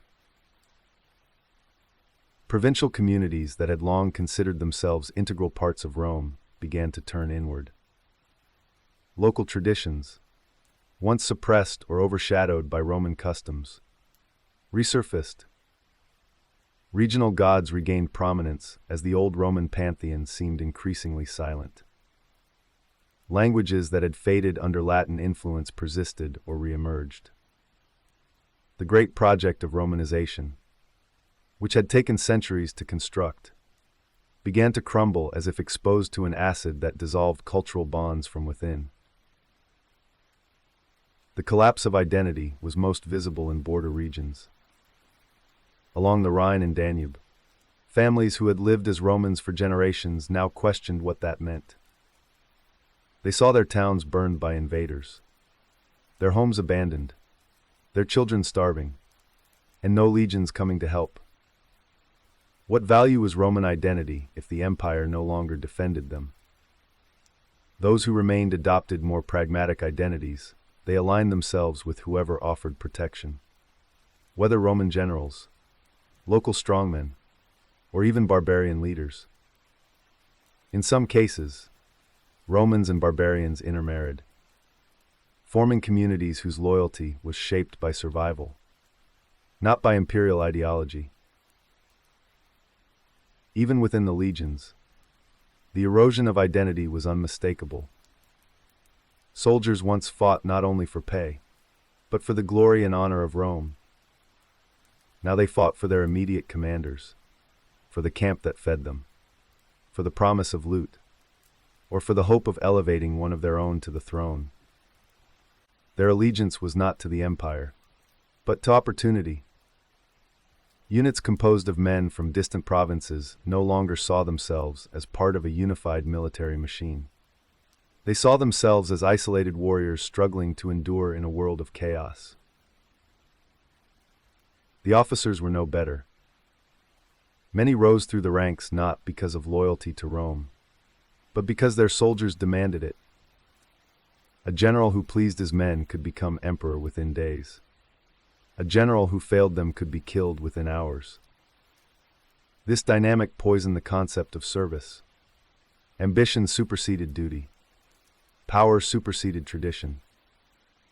Rome's military culture, once a pillar of identity, fractured into 1,000 competing loyalties, each one eroding the whole. Among the urban elite, the collapse of identity took a different form.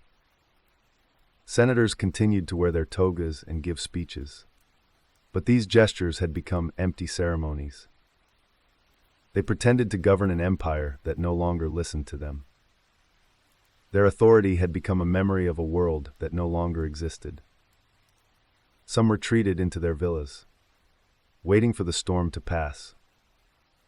Others turned to philosophical schools, seeking solace in detachment. Still others clung desperately to the idea of Roman greatness, even as that greatness faded from the world around them. Religion, once a glue binding society together, dissolved into fragmentation and desperation. Traditional Roman worship lost its central place, replaced by cults promising salvation, protection, or secret knowledge. The spread of Christianity, though still small in numbers, accelerated as the empire's instability made its message of endurance and spiritual resilience appealing. Eastern mystery cults promised rebirth. Astrologers offered cosmic explanations for earthly suffering. Prophets warned of doom. The cohesive religious world that had once helped define Roman identity splintered into competing visions. In the countryside, the collapse of identity manifested as a return to older, pre-Roman traditions. Local chieftains or wealthy landowners became the true authorities, replacing distant governors who could no longer enforce the emperor's laws. People identified with their village, their estate, or their protector rather than with an abstract imperial idea. Taxes were paid when possible, ignored when not. Rome became a name rather than a reality. The economy's collapse accelerated this fragmentation. When currency lost value and trade diminished, communities turned inward, relying on local production and local networks. Self-sufficiency replaced imperial integration. In some regions, barter became dominant again, disconnecting people from the monetary system that had once united the empire. When coins no longer symbolized Roman stability, they also no longer symbolized Roman identity. The loss of identity was not only cultural, it was also emotional. Romans had once taken pride in belonging to the greatest power in the world. That pride gave meaning to daily struggles. It gave purpose to military service, to civic duty, to participation in public life. As the empire weakened, that pride turned into disillusionment. People began to ask questions their ancestors never would have dared. What does Rome owe us? What does Rome even stand for? Why should we suffer for an empire that cannot protect us? Amid this collapse, new identities rose from the empire's fractured landscape.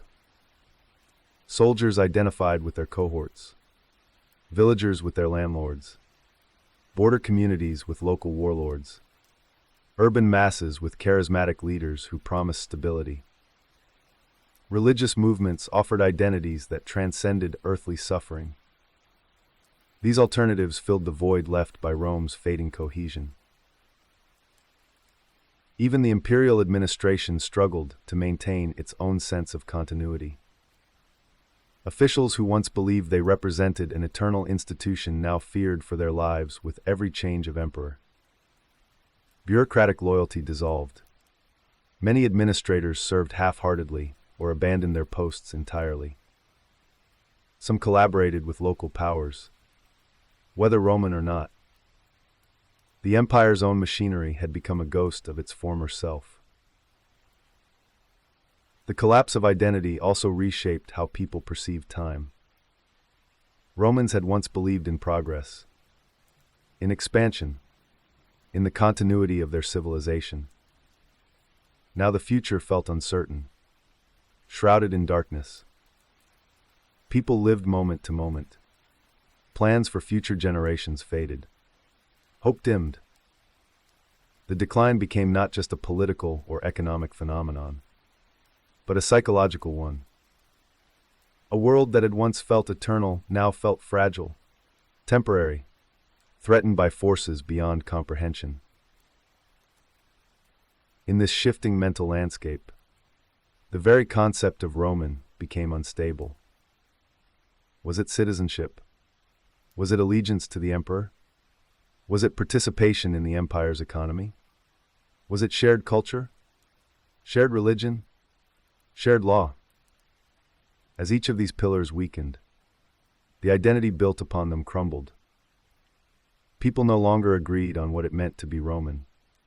And when a civilization no longer knows what defines it, it begins to dissolve from within. By the end of the century, the collapse of Roman identity was nearly complete in many regions. Rome remained powerful on maps drawn by officials, but in the hearts and minds of its people, the empire had already fragmented. Loyalties had shifted. Expectations had changed. The shared identity that had once held the empire together had been replaced by a mosaic of local identities born from necessity, fear, and enduring hardship. Rome still existed as a political structure, but the unifying spirit that had once animated it, the belief in Roman destiny, was fading. And as identity dissolved, so too did the foundations upon which the empire had been built. What remained was a vast, weakened body without a coherent soul, a world staggering forward, held together by habit and memory, while the darkness of fragmentation crept ever closer. 3s By the middle of the 3rd century, the Roman Empire no longer resembled the unified colossus that had once stretched confidently across the known world. It had become a shattered mosaic, its fragments pulling away from one another under the weight of war, disease, famine, and political chaos. The empire still existed on maps, still issued decrees, still minted coins bearing the faces of emperors who claimed universal rule. But this was a fiction. In reality, Rome had broken. The fractures were deep, structural, and impossible to ignore. No emperor could govern what had become ungovernable. The networks that once bound the provinces to the center, roads, trade routes, military chains of command, cultural identity, were frayed or severed entirely. Loyalty had become local, power had become regional, and the empire, once held together by an unshakable belief in its own eternity, now trembled under the forces that tore it apart. The most dramatic sign of this fragmentation was the emergence of the so-called Gallic Empire in the West. What began as a desperate attempt by frontier provinces to defend themselves against barbarian incursions became a full political rupture. Gaul, Britain, and parts of Spain no longer trusted the central government to protect them. The emperors in Rome had become preoccupied with their own survival, fighting endless civil wars, debasing the currency, and relocating armies from one crisis to another. The western provinces, hemmed in by invasions and ravaged by instability, had simply had enough. Postumus, a capable military commander, was proclaimed emperor by his troops after repelling a Germanic incursion. His success contrasted sharply with the failures of the legitimate emperor, Gallienus, whose divided attention and weakened authority had left the frontiers dangerously exposed. Postumus did not merely rebel. He built a parallel state that mirrored Rome itself. He established his own senate, his own Praetorian Guard, his own mints. He issued coins celebrating victories and stability, promises the Central Empire could no longer convincingly offer. For the people of Gaul and Britain, his rule brought a measure of safety that Rome had failed to provide for decades. This Western secession was not born of ideological rebellion. It was born of necessity. Regions abandoned by Rome had chosen to save themselves. Yet while the West fractured, the East experienced an equally dramatic schism. Palmyra, a wealthy oasis city that had grown prosperous through trade, found itself positioned at the fault line between Roman weakness and Persian aggression. Under Queen Zenobia, Palmyra transformed from a loyal client state into a burgeoning empire. Zenobia was both brilliant and ambitious. She had watched Rome falter in its wars against the Sassanid Persians and recognized that the eastern provinces required strong leadership if they were to survive. Her forces pushed into Syria, Arabia, and eventually Egypt, bringing these regions under Palmyrene control. Unlike many rebels of the age, Zenobia sought not to destroy Rome, but to replace its failing governance with her own. To many in the East, her rule brought greater stability than the distant emperors in Rome, who seemed incapable of stopping Persian assaults or internal decay. Both the Gallic Empire in the West and the Palmyrene Empire in the East arose from the same fundamental truth. Rome had ceased to function as the cohesive power it once was. The empire had grown too large, too strained, too chaotic to sustain unity. Regions now looked inward or outward for protection, adopting whatever authority could best defend them. Within the Central Empire itself, fragmentation continued. Provinces near the Rhine and Danube lived in constant turmoil, their loyalties shifting with the rise and fall of each new emperor. Italy, once the unquestioned heart of the empire, no longer enjoyed guaranteed safety or prosperity. The countryside was ravaged by war, taxes soared, and even the great city of Rome found its influence diminished. Emperors spent little time there, preferring military camps closer to the frontiers where their real power resided. Communication across the empire became slow and unreliable. Roads deteriorated, plagued by bandits and neglect. Messages that once traveled in days now took weeks, if they arrived at all. Decisions made in Rome came too late to address crises unfolding at the edges of the empire. Local commanders increasingly acted without orders, relying on their own judgment to address emergencies. Some did so honorably. Others exploited the power vacuum. Not only political unity fractured, economic unity collapsed as well. The inflation that had begun in earlier decades spiraled out of control. Coinage debased beyond usefulness stopped circulating. Provincial economies became isolated, functioning without regard for imperial policy. Barter systems replaced currency. Food distribution networks broke apart. Grain that once traveled from Africa to Italy now failed to reach its destination, leaving the capital vulnerable to famine. Local hoarding intensified the scarcity. Wealthy landowners fortified their estates, creating miniature strongholds that operated like independent territories. Under these pressures, the idea of Rome, the psychological glue that had bound the empire together, dissolved even further. People no longer thought of themselves as parts of a single world-spanning power. They thought of themselves as inhabitants of Gaul, of Syria, of Egypt, of Africa, and above all, as survivors in a world collapsing around them. Rome itself, distant and weakened, carried little meaning beyond the burden of taxation or the threat of military requisition. In the shattered empire, loyalty flowed to whoever provided stability. In many places, that figure was not the emperor, but a local warlord, a wealthy aristocrat, or an ambitious general. Cities and provinces functioned autonomously, acting according to their immediate needs rather than imperial directives. When Rome did attempt to exert control, It often did so with an iron fist, punishing dissent not out of strength, but out of desperation. But repression only deepened the fractures. The army, too, became a victim of fragmentation. No longer a unified force, it split into competing factions. Legions pledged allegiance to different emperors. Units refused orders from commanders aligned with rival claimants.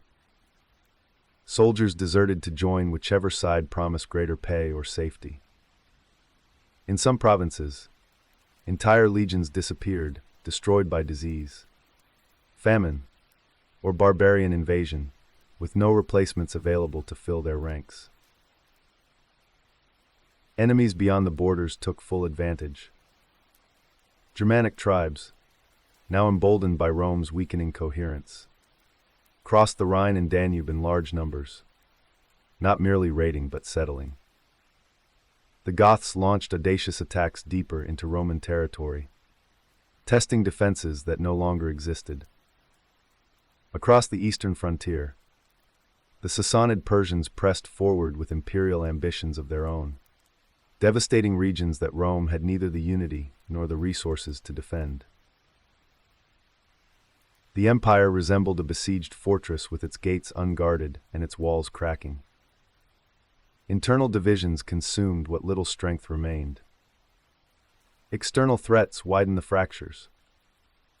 Each region fought for survival, often at the expense of others. Unity became a memory. In Italy, the collapse of imperial authority was felt most painfully.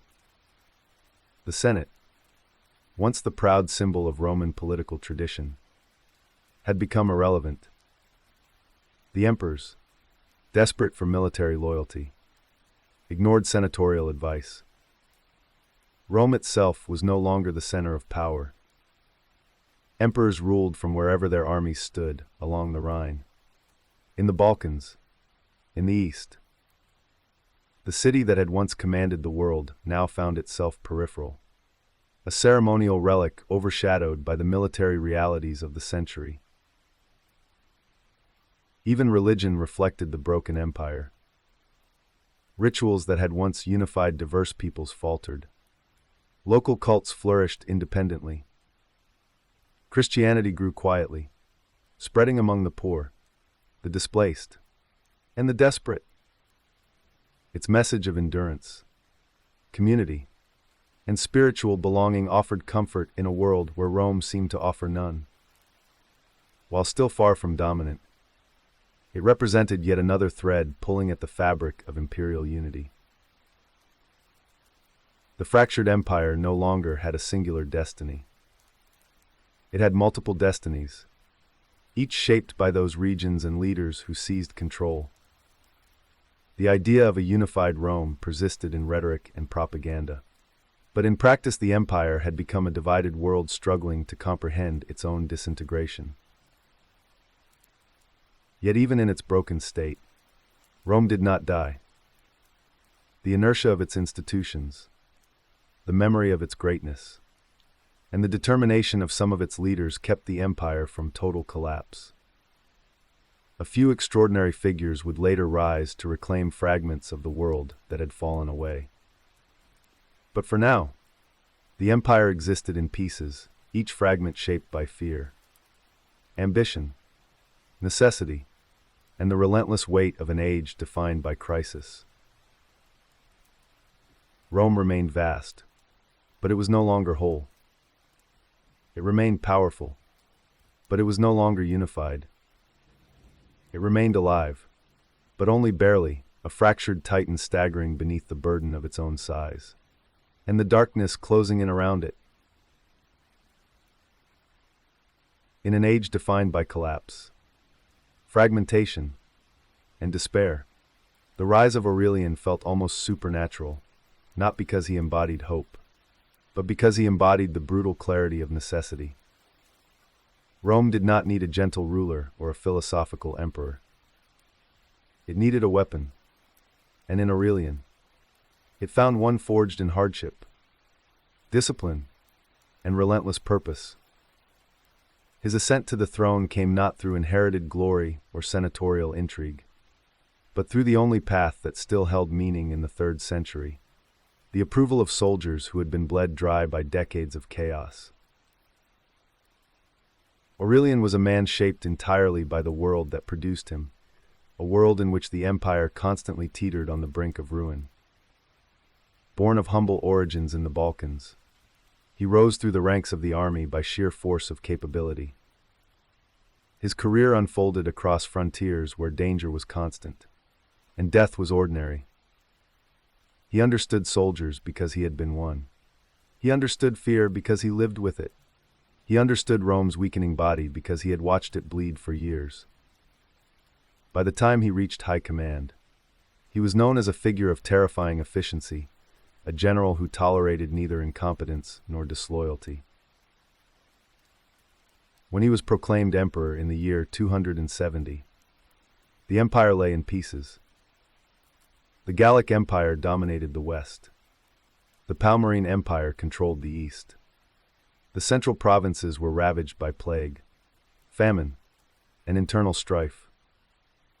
Barbarian tribes moved freely through regions that had once been guarded by legions. The very idea of a unified Rome seemed not only unrealistic, but absurd. Aurelian refused to accept this. He did not imagine Rome as it was, but as it must be if it were to survive. And his vision was absolute. The empire would be restored by force, or it would not be restored at all. His first priority was stabilizing the heart of the empire by confronting the enemies closest to its weakened center. The Goths, emboldened by decades of Roman instability, advanced deep into the Balkans. Aurelian met them with a ferocity that shocked even his own troops. His tactics were swift and merciless. Entire raiding bands were annihilated. Cities that had surrendered were reclaimed with brutal decisiveness. Aurelian did not aim merely to defeat the Goths. He aimed to intimidate them so thoroughly that they would hesitate to test Rome again. Yet even as he fought in the Balkans, new threats emerged. The Githungi broke into Italy, seizing upon the empire's fragile defenses. The mere fact that barbarian forces could penetrate the homeland of Rome was unthinkable in earlier centuries. But by Aurelian's time, it had become horrifyingly plausible.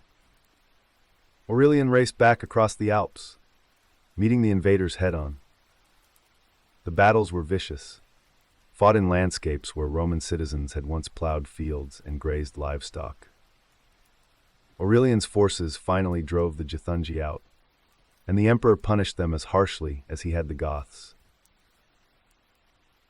To the soldiers, he became Restitutor Orbis, the restorer of the world, long before he officially claimed the title. Yet restoring the world meant more than protecting the heart of the empire. It meant confronting the fractures that had split Rome into three competing states. Aurelian turned his attention eastward, toward Palmyra. Zenobia's eastern empire had flourished while Rome faltered. Her armies were strong, her administration stable, and her ambitions uncomfortably imperial. For many in the east, she seemed a more legitimate ruler than the distant emperors of Rome. Aurelian marched against her with unwavering resolve. His campaign proceeded through regions already devastated by decades of war, famine, and plague. He restored discipline among the troops, executed mutineers, and moved the army with speed that stunned both allies and enemies. When he reached Palmyrene territory, he defeated Zenobia's forces in a series of decisive battles, culminating in the capture of Emesa.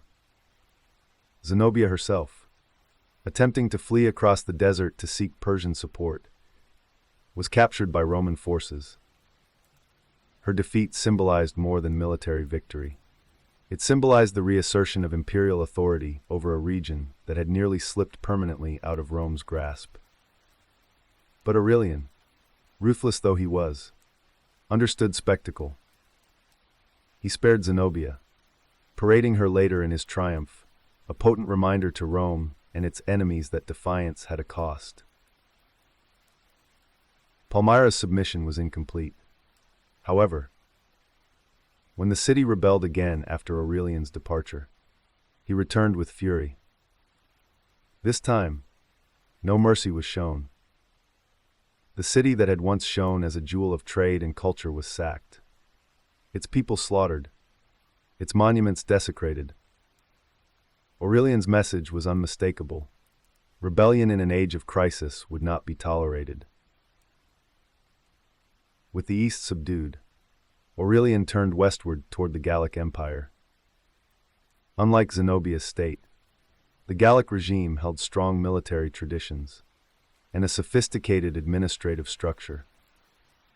Postumus and his successors had managed to create a functioning alternative Rome, one that, by many measures, governed more effectively than the Central Empire during its darkest years.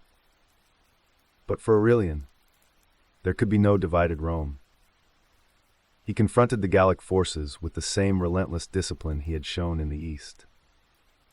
Battle after battle tested the limits of his army's resilience. But Aurelian's leadership prevailed. The Gallic Emperor Tetricus, cornered by internal dissent and external pressure, is said to have surrendered himself secretly to Aurelian, seeking protection in exchange for ending the secession. Whether through negotiation, betrayal, or sheer force, the Gallic Empire dissolved. Its territories were reintegrated into Rome, and Aurelian celebrated another triumph. For the first time in decades, Rome was whole again. But unity came at a heavy cost. Entire regions lay in ruins. Populations had been displaced or wiped out. Fortifications had crumbled. Economies were shattered. The armies, though victorious, were exhausted. The empire Aurelian restored was not the empire that had existed a century earlier. It was a wounded, scarred, and traumatized shadow of its former self. Yet Aurelian understood this.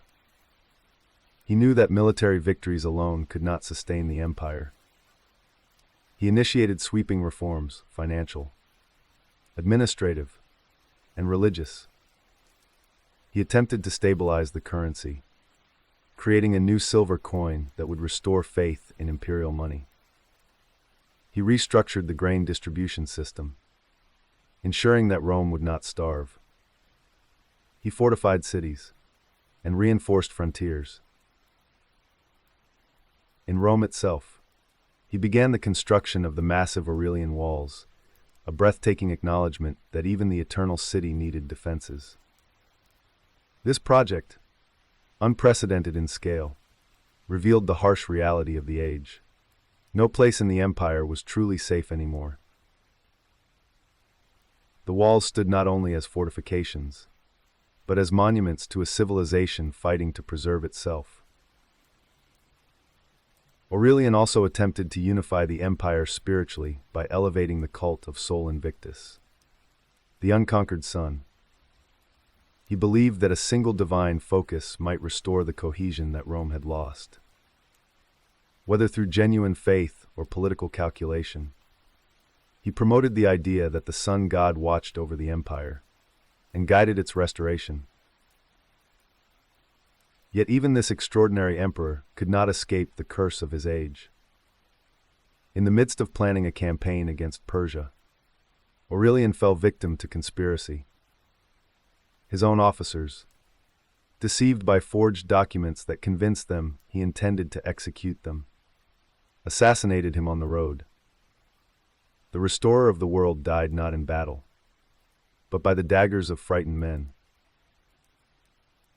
His death was a tragedy for the empire. Aurelian had achieved what few thought possible, the reunification of Rome, but his reforms were unfinished. His successors lacked his iron will. Rome, though restored externally, remained fragile internally, and the forces that had torn it apart still waited beneath the surface. Yet Aurelian's legacy endured in one essential truth. For a brief moment, through relentless force and uncompromising resolve, he had pulled a dying world back from the edge. He had shown that Rome could still rise, if only in the hands of someone willing to wield power without hesitation. But no empire can survive on strength alone. And after Aurelian, the darkness that had stalked Rome for a century began to creep once more into the spaces he had cleared. 3's fear seeped into the Roman Empire like a slow, relentless tide. It filled the cracks left by war, plague, famine, and political chaos. It haunted the streets of once thriving cities and clung to the abandoned ruins of frontier towns. By the late 3rd century, fear had become a constant companion, not the sharp fear of immediate danger, but a deeper, quieter dread that settled into the bones of a civilization no longer certain of its own survival. People who once moved through the world with the assurance of Roman stability now lived suspended in uncertainty. Every rumor felt like a prophecy. Every bad harvest felt like divine punishment. Every eclipse became an omen. The old confidence, the belief that Rome was eternal and favored by the gods, had fractured. In its place grew a desperate hunger for meaning in a world that no longer made sense. This hunger reshaped religion, belief, and the collective imagination of the empire. The traditional Roman pantheon, already weakened by centuries of cultural evolution, now seemed distant and powerless. Jupiter's thunder did not silence barbarians at the gates. Mars did not grant victory to armies defeated by plague and famine. The rituals that had once bound communities together felt hollow. Priests continued to perform sacrifices, but the people no longer felt the reassuring presence of divine order. In the vacuum left by fading traditional religion, new forms of faith surged, not as gentle additions, but as fierce competitors for the souls of a collapsing world. Mystery cults grew quickly, offering secret knowledge, personal salvation, and the promise of rebirth. People who had lost trust in earthly institutions turned eagerly to gods who promised protection beyond the physical realm. Temples of Mithras, once frequented by soldiers seeking courage, now burst with new initiates desperate for belonging and meaning. The cult of Isis, with its themes of resurrection and comfort, spread through cities hollowed by grief and loss. Christianity, still persecuted in many regions, also grew in strength. Its message appealed to those who suffered, those who mourned, and those who feared the world's impending end. The idea that suffering had purpose, that the meek could inherit the earth, that the world might soon be remade, these promises resonated deeply in a time when earthly hope was nearly gone. Christian communities offered support networks, charity, and emotional refuge. Even those who did not convert felt the gravitational pull of this faith rising quietly through the empire. Alongside organized cults, an even stranger phenomenon spread: the obsession with prophecy. The belief that the future could be deciphered from signs, visions, and cosmic patterns became widespread, cutting across all classes. Emperors consulted astrologers. Soldiers carried amulets inscribed with magical symbols.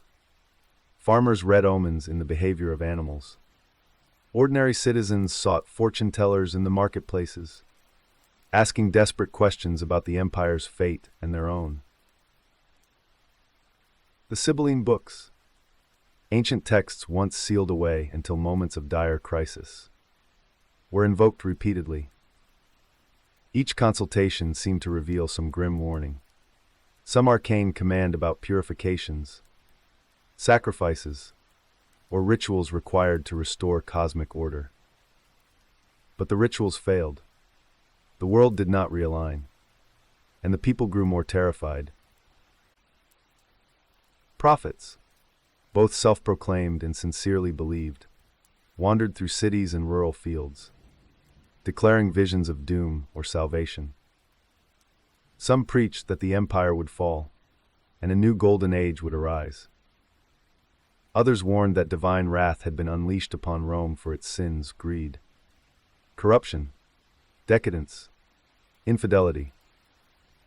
They drew crowds of the desperate, the curious, and the fearful. Their words spread faster than imperial decrees, carried by refugees, merchants, and soldiers who traversed the fractured empire. In many ways, fear had become its own form of governance. Governors and emperors attempted to suppress these movements, but suppression only made them more alluring. When authorities arrested prophets, their followers proclaimed martyrdom. When Christian gatherings were broken up, they regrouped in secret, stronger and more devout than before. When astrologers were banned from giving predictions about the emperor's fate, their services became even more sought after in the shadows of back alleys and private gatherings. Fear also reshaped how people understood time itself. The cyclical worldview of the ancient world, the belief in eternal repetition, in the stable order of seasons and rituals, dissolved. In its place grew a linear, apocalyptic vision, the idea that history was not a series of repeating patterns, but a march toward an imminent and catastrophic end. This worldview was fueled by plagues, invasions, and civil wars that seemed to signal that Rome's long era of dominance had come to its twilight. Every earthquake was interpreted as a message. Every comet was a warning. Every solar eclipse inspired panic. The skies became a canvas onto which people projected their anxieties. Even emperors, surrounded by philosophers and generals, looked upward in dread when celestial anomalies appeared. This mental shift had political consequences. Emperors increasingly relied on divine imagery to justify their rule. When earthly legitimacy crumbled, they sought heavenly legitimacy. Aurelian promoted the cult of Sol Invictus, the unconquered sun, hoping to unite the empire under a single divine focus. He claimed the sun god favored him, guided him, empowered him. After his death, later emperors would attempt similar strategies, invoking gods not as symbolic protectors, but as essential pillars of authority in a world where human institutions had failed. But divine authority was fragile, and the people were not easily convinced. When emperors lost battles, the gods seemed to abandon them. When plagues returned, the rituals felt powerless. When the empire faltered again, the people turned once more to prophecy, to cults, to visions of a new world rising from the ashes of the old. Fear also fueled violence. Communities blamed one another for misfortune. Outsiders were scapegoated. Minorities, religious, ethnic, or cultural, were accused of angering the gods. Christians, Jews, foreign merchants, and local cults all faced periods of persecution. Suspicion replaced trust. Neighbors watched each other for signs of divine disfavor. A sudden illness, a poor harvest, or a strange dream could provoke accusations. In rural areas, old superstitions returned with force. Witchcraft accusations spread. People believed curses were responsible for failing crops or dying animals. Amulets and talismans were traded as essential tools for survival. Magic became an unofficial language of power. In the cities, philosophical schools that once debated ethics and metaphysics now debated fate and apocalypse. Stoics spoke of enduring inevitable hardship. Platonists warned of cosmic imbalance. Cynics wandered the streets denouncing luxury and corruption. Only the Epicureans remained relatively unchanged, insisting on detachment from fear, a stance that now seemed disconnected from reality. Fear reverberated through every layer of society. Soldiers marched into battle believing their fates were already written in the stars. Families prayed not for prosperity, but for survival. Children grew up surrounded by loss, scarcity, and stories of omens. The empire's rulers, themselves plagued by paranoia, enacted harsh measures, purges, executions, religious restrictions, in futile attempts to control what they could not understand. In this climate of dread, faith became both a refuge and a weapon. People embraced beliefs not out of comfort, but out of desperation. They sought gods who promised protection in a world where Rome no longer could. They practiced rituals that offered a sense of control over lives that had spun into chaos. The empire became a battleground not only of armies and emperors, but of worldviews, each one competing to explain the darkness that had descended. By the end of the 3rd century, the spiritual landscape of Rome was unrecognizable. The old gods had lost their authority. New religions flourished. Prophecy had become a dominant force in political and personal life. The people no longer believed in Rome's destiny. They believed in survival, in signs, in visions. Fear had reshaped the empire more profoundly than war or famine. It had entered the minds of its people, reconfiguring their beliefs, their identities, and their hopes. And once fear takes hold of the human heart, it does not release easily. Rome stood at the edge of a precipice, its world transformed not only externally but internally.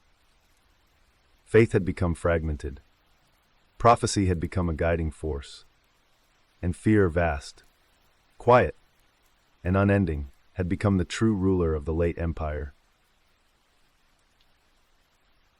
Decay rarely arrives as a sudden collapse. It creeps. It settles. It coils silently around the structures people depend upon, until those structures become hollow, fragile, ready to crumble at the faintest touch. By the late 3rd century, Roman society had entered this phase of slow, suffocating decline, a decline visible not only in ruined buildings and abandoned fields, but in the spirit of the people themselves. The empire did not fall in a single moment. It withered across generations, each year dimmer than the last. Cities once filled with life now felt eerily hollow. The great urban centers of the Mediterranean world, Alexandria, Antioch, Carthage, Rome, still stood in stone, but the vibrancy that had animated them had grown faint. Streets were quieter, markets thinner, public squares emptier. The laughter, commerce, and civic pride that had once defined Roman urban life had been replaced by caution, fatigue, and distrust. Rome itself had become a strange shadow of its former glory. Its population shrank dramatically, as plague, famine, and fear drove inhabitants toward the countryside, or killed them outright. Buildings collapsed from neglect, with no funds or laborers to repair them. Temples fell into disuse. Forums stood half-deserted. The eternal city persisted in name, but its soul flickered like a lamp with too little oil. Smaller cities suffered even more. Many had flourished only because of trade networks that no longer functioned. Without the constant movement of goods, people, and money, their economies collapsed. Shops closed. Baths fell cold. Theaters shut their doors. Once busy harbors saw only a few desperate ships arriving, their holds half empty. Urban decline spread outward like rot, from a core long undermined. In rural areas, Decay took on a different shape. The countryside that had once sustained the empire with abundant harvests became patchwork and unreliable. Farmland lay abandoned, overgrown, or destroyed by repeated invasions. Farmers who once lived with moderate security now faced constant danger. From raiders, from soldiers demanding supplies, from tax collectors increasing levies beyond reason. Many fled, leaving entire villages deserted. Others stayed, but only barely, working fields that yielded less each year. The labor force had changed drastically. Slaves, who had once been abundant because of Rome's conquests, became scarce as military victories faded. Their numbers dwindled through disease and hardship. Free peasants, long the backbone of rural life, found themselves crushed by taxation and insecurity. Many abandoned independence in favor of protection, binding themselves to wealthy landowners in arrangements that blurred the line between tenant and serf. Thus began a slow transformation of society, one that shifted power away from cities and centralized institutions, and toward vast rural estates controlled by local elites. These landowners, increasingly isolated from imperial control, built their own miniature realms. They fortified their mansions, raised private guards, and provided for their dependents when the state could not. Their loyalty to Rome became secondary to their loyalty to their own survival. Crime rose as society weakened. Banditry became commonplace, especially along deteriorating roads. Gangs formed from displaced peasants, deserters, and desperate men with nothing left to lose. They raided travelers, ambushed supply shipments, and took control of remote settlements. The state, understaffed and overstretched, could barely respond. In many regions, the line between bandit and soldier blurred. For hungry troops often acted no differently from criminals they were meant to suppress. Trust dissolved. Neighbors viewed each other with suspicion.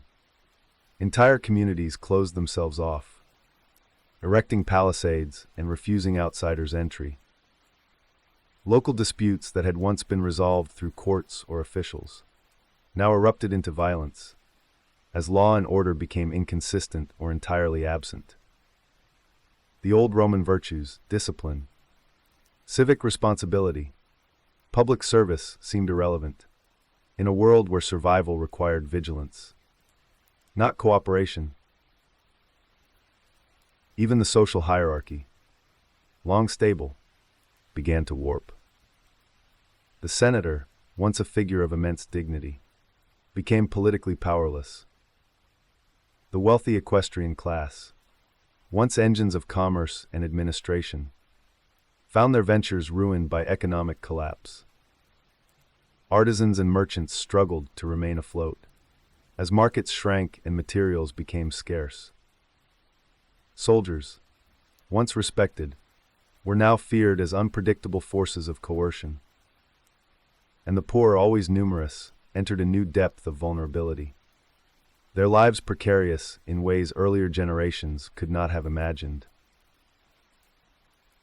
Education declined. Libraries, once considered treasures of the civilized world, lay abandoned or burned.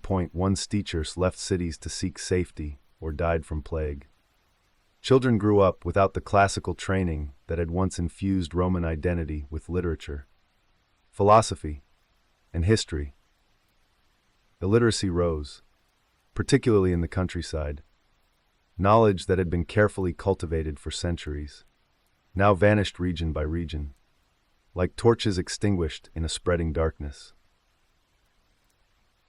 Public entertainment, once a hallmark of Roman culture, dwindled sharply. Amphitheaters that had hosted elaborate games now stood silent. Funding for spectacles evaporated, as the state struggled to feed its own army. Theaters, where dramas of tragedy and comedy once captivated audiences, closed as cities lost their populations. or as performers fled. The Roman world grew quieter, not by choice, but by necessity. Religious life, too, reflected society's decay. Traditional practices continued, but they were hollow. Rituals lacked participation. Temples lacked offerings. The old gods felt distant, uninterested, or powerless. New religious movements filled the void, but they were fractured and often contradictory. Some preached ascetic withdrawal from a doomed world. Others promised salvation through ecstatic rites. Christianity, still spreading, offered strong communal bonds. In a time when communal life elsewhere was collapsing, faith became less a shared cultural foundation and more a refuge for individuals seeking meaning. In a disintegrating society, the army, once the empire's cornerstone, embodied its slow decay more clearly than any institution. Discipline eroded. Units refused orders, killed commanders, or declared their own generals emperor. Supplies reached them inconsistently, if at all. Soldiers deserted in large numbers, turning to banditry, or disappearing into rural estates. Fortifications fell into disrepair. Entire legions, once symbols of invincible power, suffered annihilation through neglect or disease rather than battle. With every failure of the army, society grew more anxious. People who had once felt protected by Rome now feared both external raids and internal chaos. The frontier, once a distant concept, now felt close. Stories spread of villages wiped out overnight, of farms burned, of caravans slaughtered, of families vanishing. Even regions far from the borders lived under the shadow of insecurity. No one felt safe. The economy's collapse compounded these social fractures. Currency devaluation made saving impossible. Barter replaced monetary exchange. Markets that had once flowed with goods now traded in scraps. Craftsmen could not afford materials. Laborers could not find employment. The empire's intricate commercial system, once envied, had withered into a local, fragile, makeshift patchwork. And through all of this, the spirit of the people dimmed.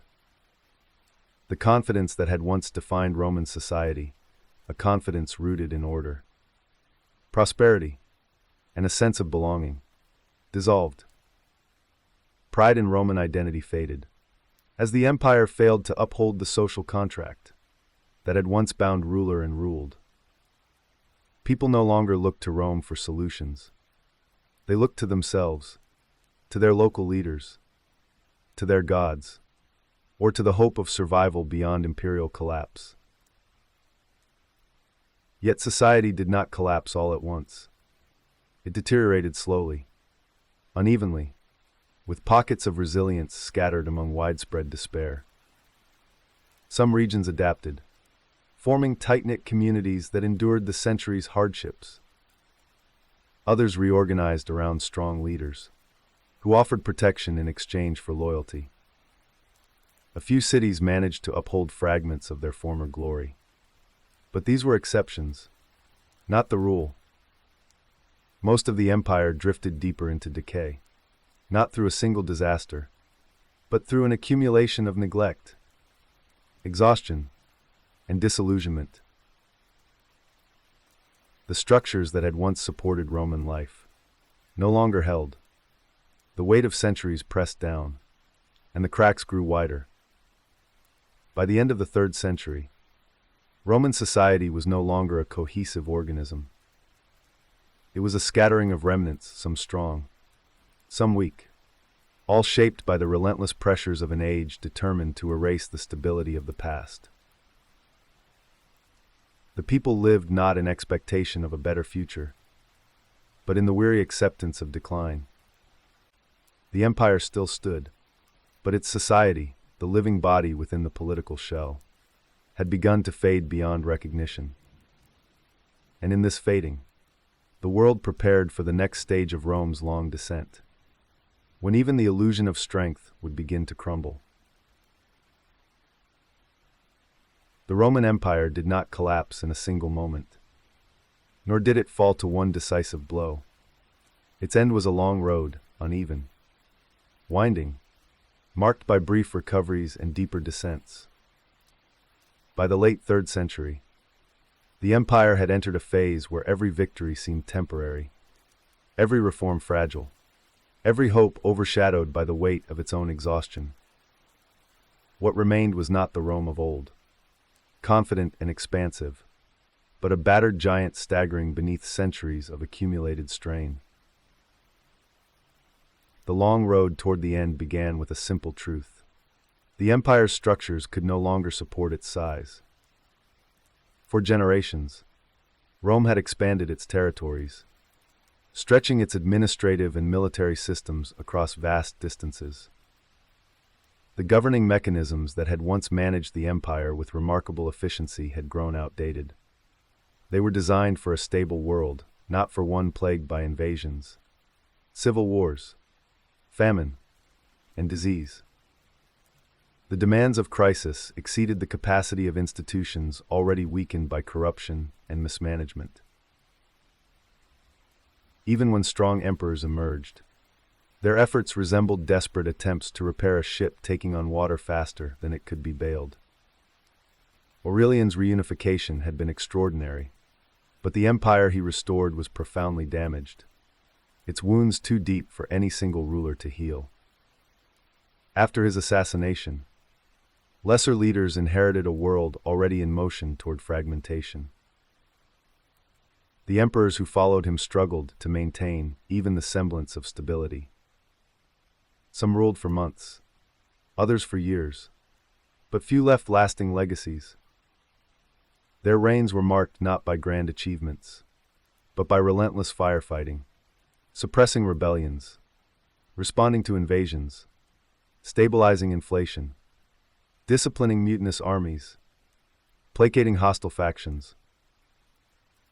Each crisis diverted attention from the deeper structural collapse unfolding beneath the surface. One of the greatest long-term pressures was the increasing autonomy of military generals. As the empire weakened, generals became kings in all but name. They commanded armies fiercely loyal to them, not to Rome. Their authority derived from power, not legitimacy. When they disagreed with imperial decisions, they rebelled. When they saw an opportunity to seize the throne, they took it. The central government's authority eroded as generals carved out personal spheres of influence. This process was gradual, but devastating.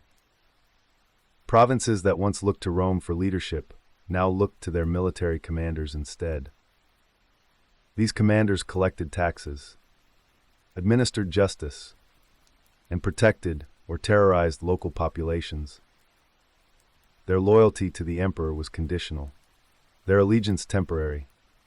Imperial authority became a fragile thread stretched unevenly across vast distances. The economy, already crippled, continued its downward spiral. Reforms attempted to stabilize the currency, but they could not revive the foundations of prosperity that had collapsed. Trade networks remained fractured. Agricultural output remained unpredictable. Urban decline accelerated as populations shrank and local economies stagnated. Even when stability returned briefly under competent rulers, the damage already done could not be undone. The empire's infrastructure crumbled slowly. Roads that had once connected the provinces with remarkable efficiency deteriorated. Bridges collapsed. Aqueducts cracked. City walls were neglected until danger forced hurried. Inadequate repairs. Communication slowed. Movement slowed. And with it, the empire's ability to govern slowed. Messages that once took days could now take weeks, and often arrived too late to prevent disaster. Meanwhile, the psychological climate of the empire grew increasingly fragile. People were tired, not just physically, but spiritually. They had endured generations of instability, fear, and loss. The belief in Rome's eternal destiny had evaporated. In its place grew a quiet fatalism. Many no longer expected improvement. They expected survival at best. Ambition waned. Innovation stalled. Instead of looking forward, society looked backward, clinging to fading memories of a world that no longer existed. Religion continued to reflect this shift. Traditional paganism weakened further as people turned to sects and salvation cults that promised personal resilience in times of despair. Christianity spread, not because of political force, that time had not yet come, but because the social environment favored a faith centered on endurance, community, and the promise of meaning in suffering. The empire, once unified by shared rituals, now fractured into competing spiritual worlds. External threats intensified as the empire's internal exhaustion became more apparent. The Goths and other Germanic groups grew more organized, bolder in their incursions. They sensed that Rome's defenses were brittle, its armies overstretched. They struck deeper, raiding cities that had once been safe far behind fortified lines. The Sassanid Persians remained a formidable rival in the east, exploiting every sign of Roman weakness to push their territorial claims. Rome responded when it could, but its responses were increasingly reactive. Armies arrived late. Defenses were temporary. Victories, though still possible, were fleeting.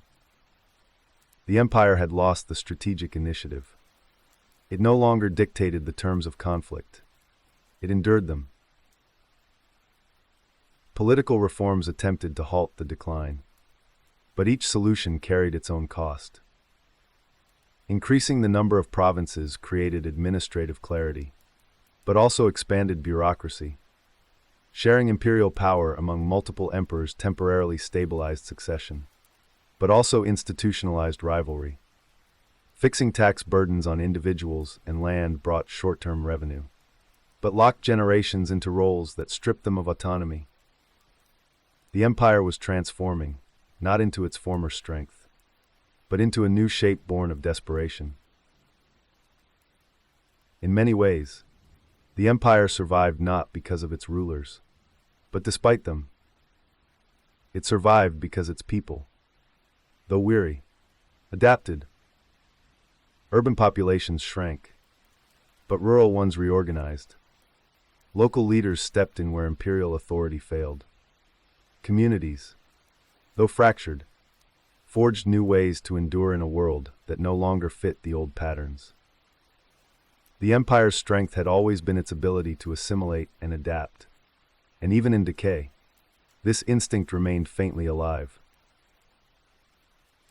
But the long road toward the end was marked by an undeniable trend. Every adaptation brought the empire farther from what it had once been. When cities fortified themselves independently, imperial unity weakened. When local elites administered justice, imperial law lost authority. When soldiers chose loyalty to generals over emperors, imperial command fractured. When families bound themselves to estates for protection, social mobility collapsed. Each adaptation was a concession to decline, a way of surviving by surrendering a portion of what Rome had been. By the late 3rd century, even the emperors recognized that the system itself required transformation.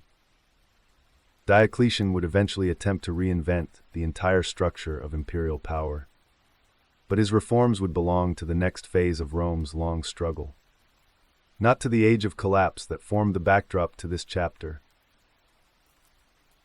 For now, the empire remained on the road toward its own ending, held together by inertia, habit, and the threadbare remnants of its former strength. The long road was not dramatic. It was not a sudden plunge. It was a slow descent, step by step. Generation by generation. Crisis by crisis. Into a world where Rome still existed, but as a diminished echo of the civilization that had once ruled with unshakable confidence. The people sensed this descent in their daily lives.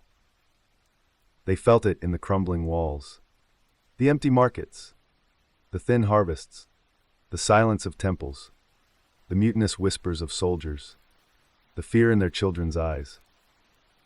They felt it in the heaviness of uncertainty, in the fatigue of constant vigilance, in the fading pride of calling themselves Roman. The empire still had strength enough for moments of brilliance. It could still rally under exceptional leaders. It could still win battles, still issue decrees, still inspire awe in the memories of the past. But these were sparks, not flames, and the darkness between them grew longer each time. Rome was not dead, but it was dying. And everyone who lived in the empire felt the slow, inevitable pull toward an end that none of them could yet imagine, but all of them feared. When one looks back upon the 3rd century of the Roman Empire, it is tempting to see only the violence, the assassinations, the invasions, the plagues, the famines, the endless wars. It is tempting to imagine a world collapsing suddenly, consumed in fire and ruin. But Rome's great unraveling was quieter, more subtle, more insidious. It was a long erosion, a gradual dimming of light, a civilization fraying from within even as it fought desperately to hold itself together. And when the dust of centuries settles over this age, one truth becomes clear. The Roman world did not fall merely from external blows, but from the cumulative weight of countless internal wounds that never healed. The people of that era lived not in a single catastrophe, but in a perpetual twilight between what Rome had been and what it was becoming. They walked through streets where marble still gleamed, but foundations cracked beneath their feet. They served emperors who claimed divine authority, even as they feared assassination each morning. They harvested fields that once fed the world, but now stood half barren, their soil exhausted by neglect and war. They prayed to gods who seemed increasingly distant, their rituals reduced to gestures repeated out of habit rather than faith. To live in such a world was to exist in contradiction.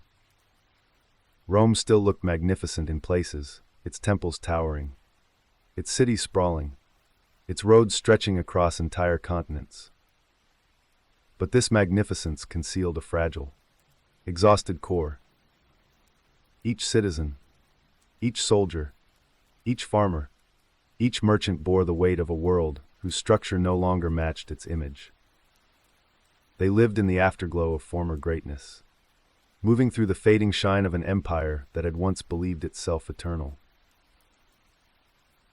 There was no single moment when the empire realized it had changed. Decline is rarely a revelation. It is a slow shift in perception, a dawning awareness in the hearts of millions. A child growing up in the late 3rd century would not know that his world was diminished from what it had once been.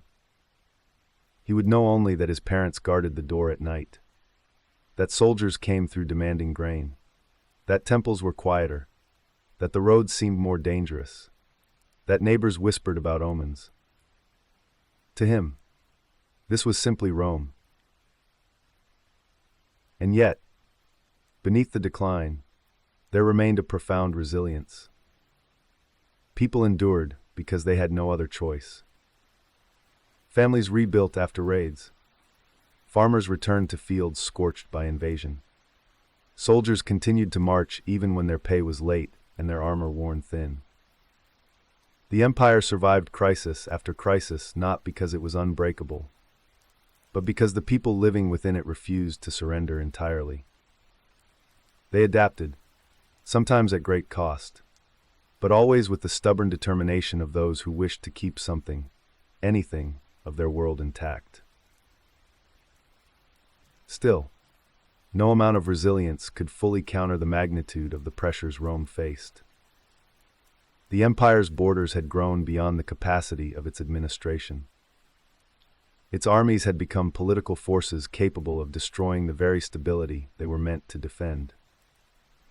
Its currency had lost value. Its economy had frayed. Its identity had dissolved into fragments. Emperors rose and fell like sparks from a fire, brief, bright, and easily extinguished. Some, like Aurelian, rekindled the flame for a time. Others let it gutter. The true tragedy of the 3rd century lies not only in what was lost, but in what could not be recovered.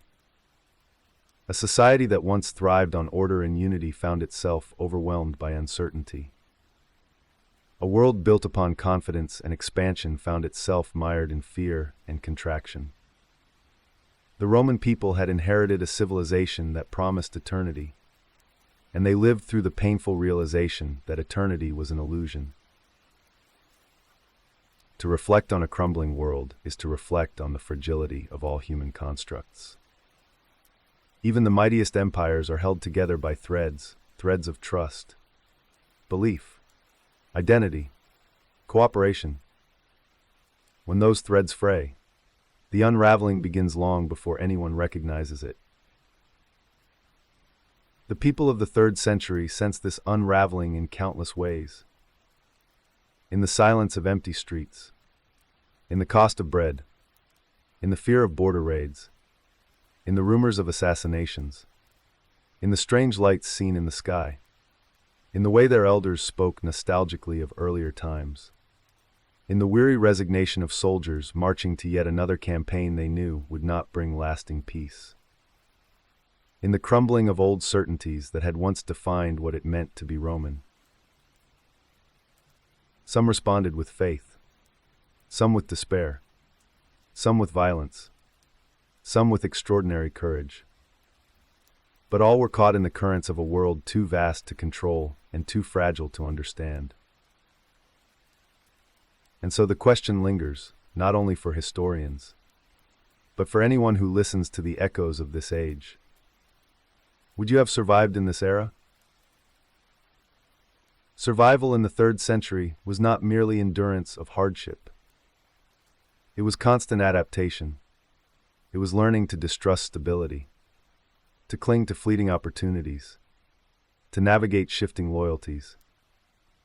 It was the acceptance that safety was temporary, that prosperity was uncertain, that death walked beside you in the form of plague, famine, or the ambition of men with armies.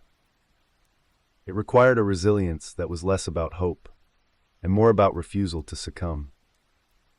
It required a hardening of the spirit, a vigilance that knew no rest. Most who lived in that time did not survive, at least not in the sense of reaching old age or preserving the world they had inherited. But many survived in another sense. They preserved fragments of culture, memory, an identity that would endure long after the centuries' storms had passed. They carried forward the remnants of a civilization that, though changed, would continue to influence the world for centuries to come. And now, standing at the edge of their story, we must offer a final reflection, a step back from the chronicles of battles, emperors, collapses, and recoveries, and a step toward understanding the deeper lesson carried by this era of darkness. Civilizations do not fall simply because enemies rise or leaders fail. They fall because the stories they tell about themselves cease to hold meaning. Rome once believed it was destined to rule. It believed in law, order, virtue, continuity. Over time, these beliefs eroded, not because the ideas were flawed, but because the world that sustained them had changed. The empire's decline was a mirror held up to the human condition. When structures grow too rigid, they break. When systems grow too vast, they fracture. When identities rely too heavily on past glory, they collapse under the weight of present reality. And yet, even in collapse, there is wisdom. The ruins of Rome remind us that endurance is not always triumph, and that decline is not always failure. Sometimes it is transformation, harsh, painful, and profound. The people who lived through Rome's darkest century were not merely witnesses to destruction. They were participants in a great turning of history, carriers of memories that would shape future worlds. Their suffering became the soil from which new eras would grow. The story of Rome in the 3rd century is not a tale of an empire dying, but of an empire changing in ways its people could not understand. It is a reminder that even the strongest civilizations are vulnerable, that even the brightest lights cast shadows, and that history moves not in straight lines, but in cycles of creation and decay. You have walked through this darkness, through invasion, plague, hunger, fear, and the dissolution of identity. You have witnessed the fragility of order and the resilience of the human spirit. And now, as the last echoes of this age fade into the night, you may allow yourself to rest.